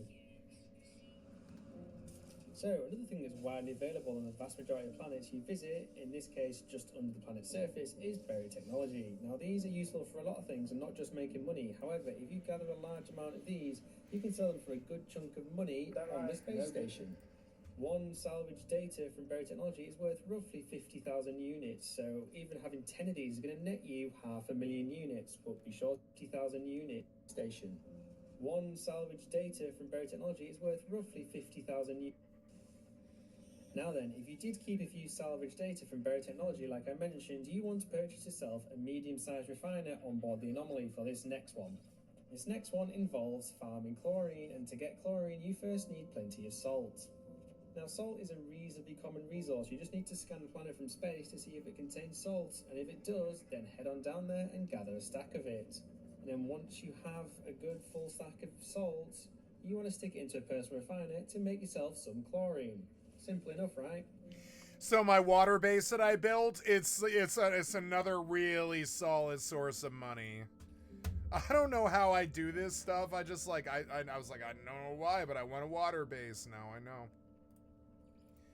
Star ball will break down to sodium. So sodium, probably starship. Honestly, sodium.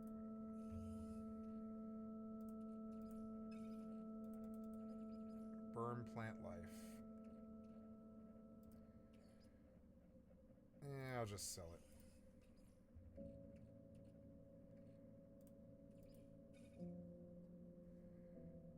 Runway mold, huh?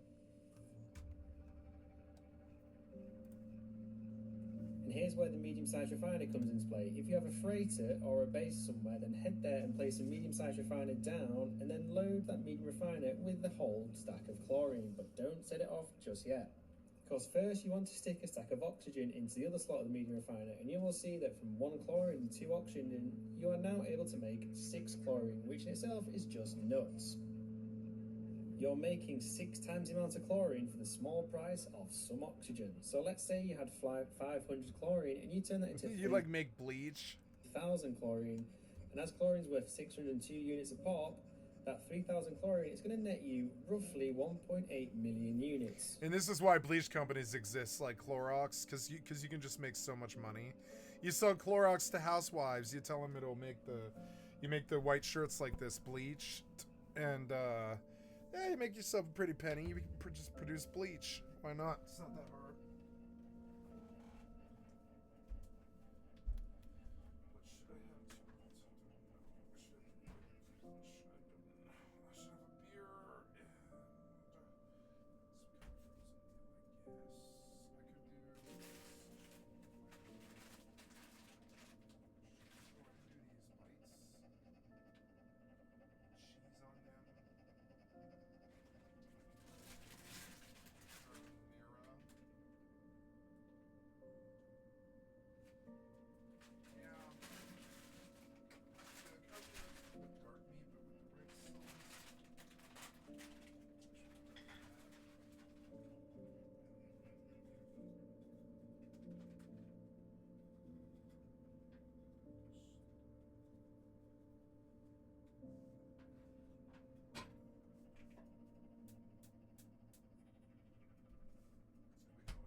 Sweet root.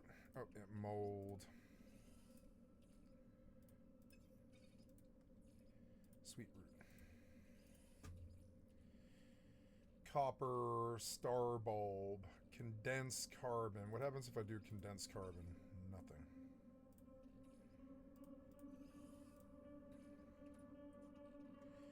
Descented bottles won't do anything. Those are sales.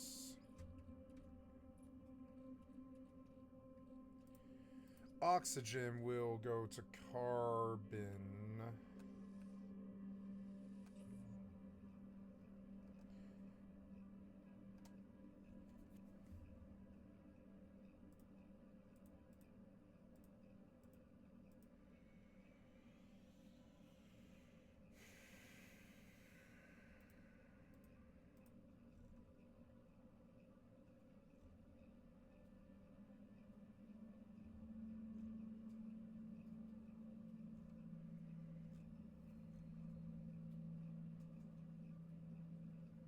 Tainted Grail's gone to a new patch.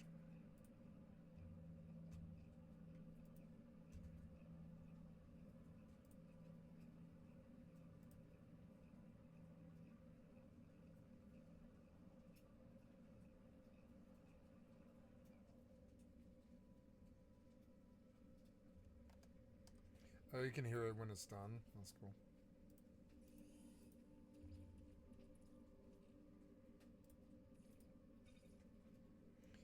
Oh, that breaks into nanoclusters. Nice. So killing the sentinels is good profit wise. That's cool. These nanobrains like do recycle into 230 nanites, huh?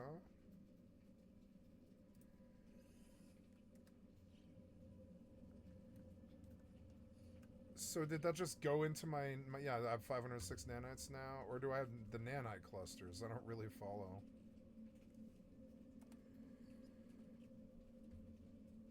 I have a Thunderbird class landing gear. I want to. Ouch, kitty, watch it. Ah, don't do anything. Hi, you want to come see me? You just sort of throw yourself on top of me. Hi, kitty. Hello. You want to cuddle? You know it's lunchtime. I love you. Hi, kitty. Landing gear. I want to put that in the starship. Multi-tool expansion slot.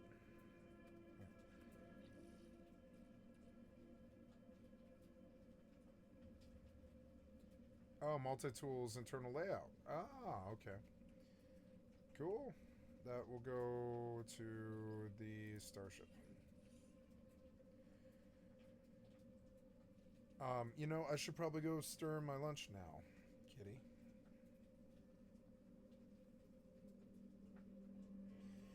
You came to cuddle right as I'm getting up and down to go cook lunch. You're kind of annoying, kitty. Because I feel like I'm disappointing you, but you're disappointing me. All I wanted to do was make lunch. I didn't know you were going to come have a love attack. And now I got to disappoint you by putting you down. I don't want to put you down, kitty. I just love you. I just love you, kitty. Purr, purr, purr, purr, purr. Ferrite dust. Maybe I should grind all that ferrite dust. Transfer items. Sodium, carbon, mold, ferrite dust into pure ferrite. That will take 3 minutes. Pretty awesome, right? Now do this as much as you want. Oxygen and chlorine, and then just sell it. And sell it? Yeah, between my water base and this base, I have endless money. Moving on, these next three things aren't as common as some of the previously mentioned resources, but they're common enough to include them in this beginner guide, and they're all worth a lot of units in themselves. Gravitino I'm talking about Gravitino balls, albumin pearls, and larval cores.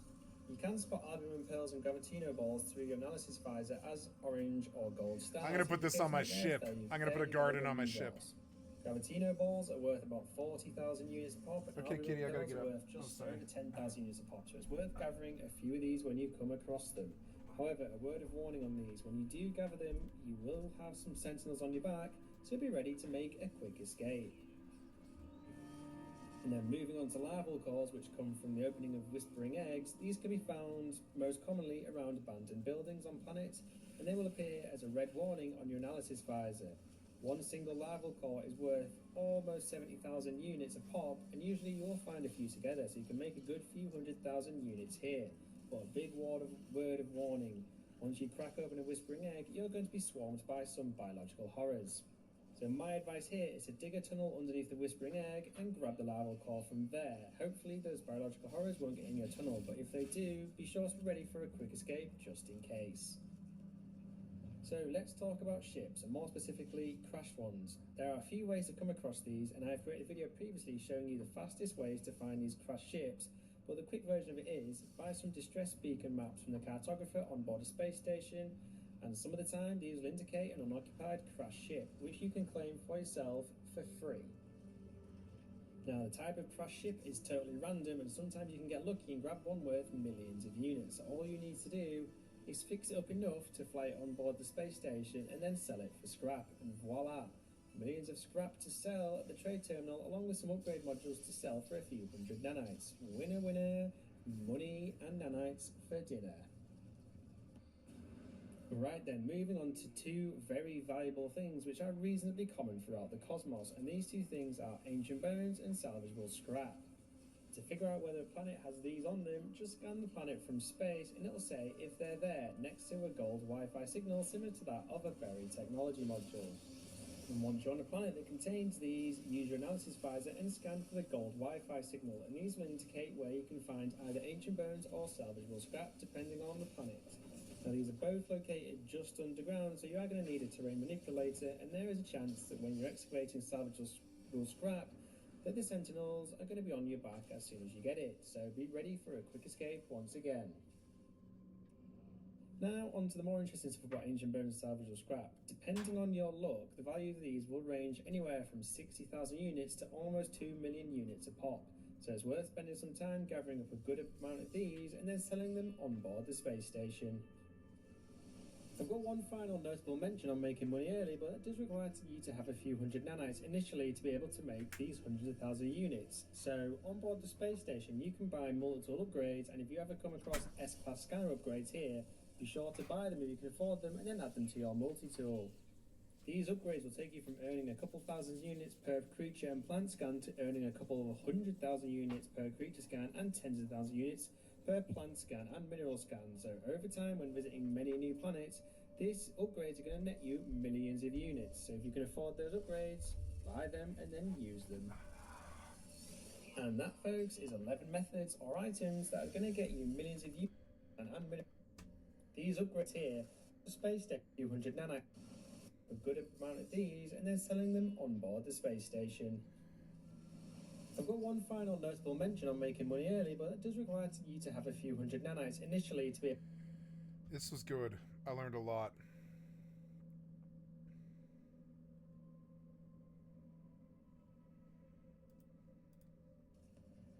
So let's talk about ships, and more specifically crashed ones. There are a few ways to come across these, and I've created a video previously showing you the fastest ways to find these crashed ships, but the quick version of it is buy some distress beacon maps from the cartographer on board a space station, and some of the time these will indicate an unoccupied crashed ship, which you can claim for yourself for free. Now, the type of crashed ship is totally random, and sometimes you can get lucky and grab one worth millions of units. So all you need to do is fix it up enough to fly it on board the space station and then sell it for scrap, and voila! Millions of scrap to sell at the trade terminal, along with some upgrade modules to sell for a few hundred nanites. Winner, winner, money and nanites for dinner. Right then, moving on to two very valuable things which are reasonably common throughout the cosmos, and these two things are ancient bones and salvageable scrap. To figure out whether a planet has these on them, just scan the planet from space and it'll say if they're there next to a gold Wi-Fi signal similar to that of a buried technology module. And once you're on a planet that contains these, use your analysis visor.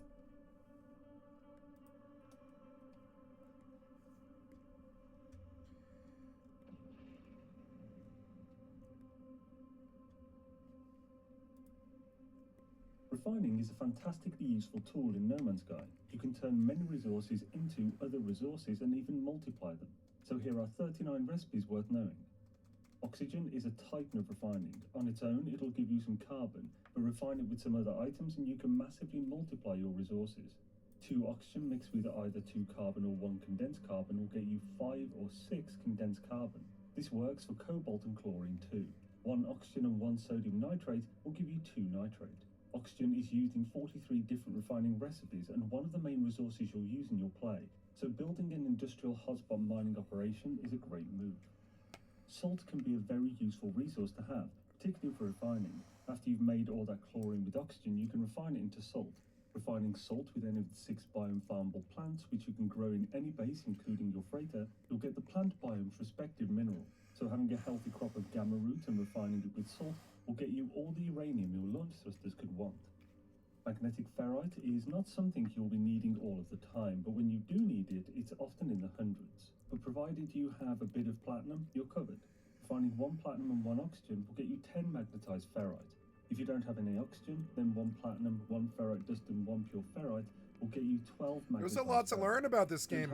It's got an interesting system of it's got the mortal crafting system, which I didn't think any other games had that, but I think it's actually the ultimate crafting system, but yeah, like the Ultima Mortal EVE Online crafting system is really, really good, and this game has it to a much smaller, sort of more refined console degree.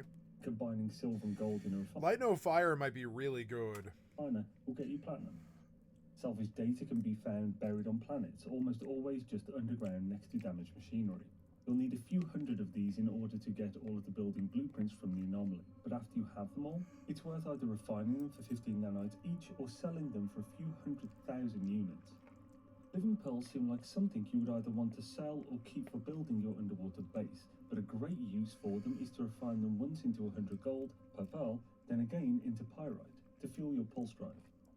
Lava cores and hadal cores. Oh, pearl. Okay, pearls will fuel my drive. Okay. Nanites once refined, but don't refine hypnotic eyes. If you do, all you'll get is 50 living slime, which once refined again is 50 runaway mold, which is to be refined again into only 10 nanites. Instead, cook your hypnotic eyes into horrifying mush and hand them into Cronus on the Space Anomaly for an average of 95 or so nanites each. Hexite is not a common resource. One of the few places you'll get it is from a guild envoy as a reward. In those cases, your best option is to refine hexite with Fecium to get 2 nanites per 1. Pugnium gained from all that central destruction can be refined into nanites at a rate of 25 to 1. This is a terrible exchange rate. You could instead refine Pugnium with Atlantidium to get 3 runaway mold per 1 and then refine that into nanites. But Pugnium also has usage. Oh, runaway mold is self-refines into nanites. Okay. Look, I got 36 nanite. So killing the sentinels is actually really profitable. So the molds, it took me a while to process it, but it will be nanites? Yeah. Wow, the mold was good. So yeah, cool. Many other recipes as a bit of a wild card. I like the crafting system. To get Mordite, or Mordite to get gold, maybe Maribald to get ionized cobalt, or the most efficient, sodium nitrate to multiply it by 3. The classic use of refining is when you really need some dihydrogen, but don't want to find somewhere that sells it as jelly or farm it from crystals. Provided you have 30 dihydrogen, you can refine 30 into 1 jelly, then back again into 40 dihydrogen, multiplying your stores infinitely. However, this is a very slow process, so only useful in some specific circumstances. Chromatic metal is something you will need a lot. So, but you can sell that. You want out, kitty? I guess I can let you out. It's 1 o'clock. I'm not going to chain you up all day.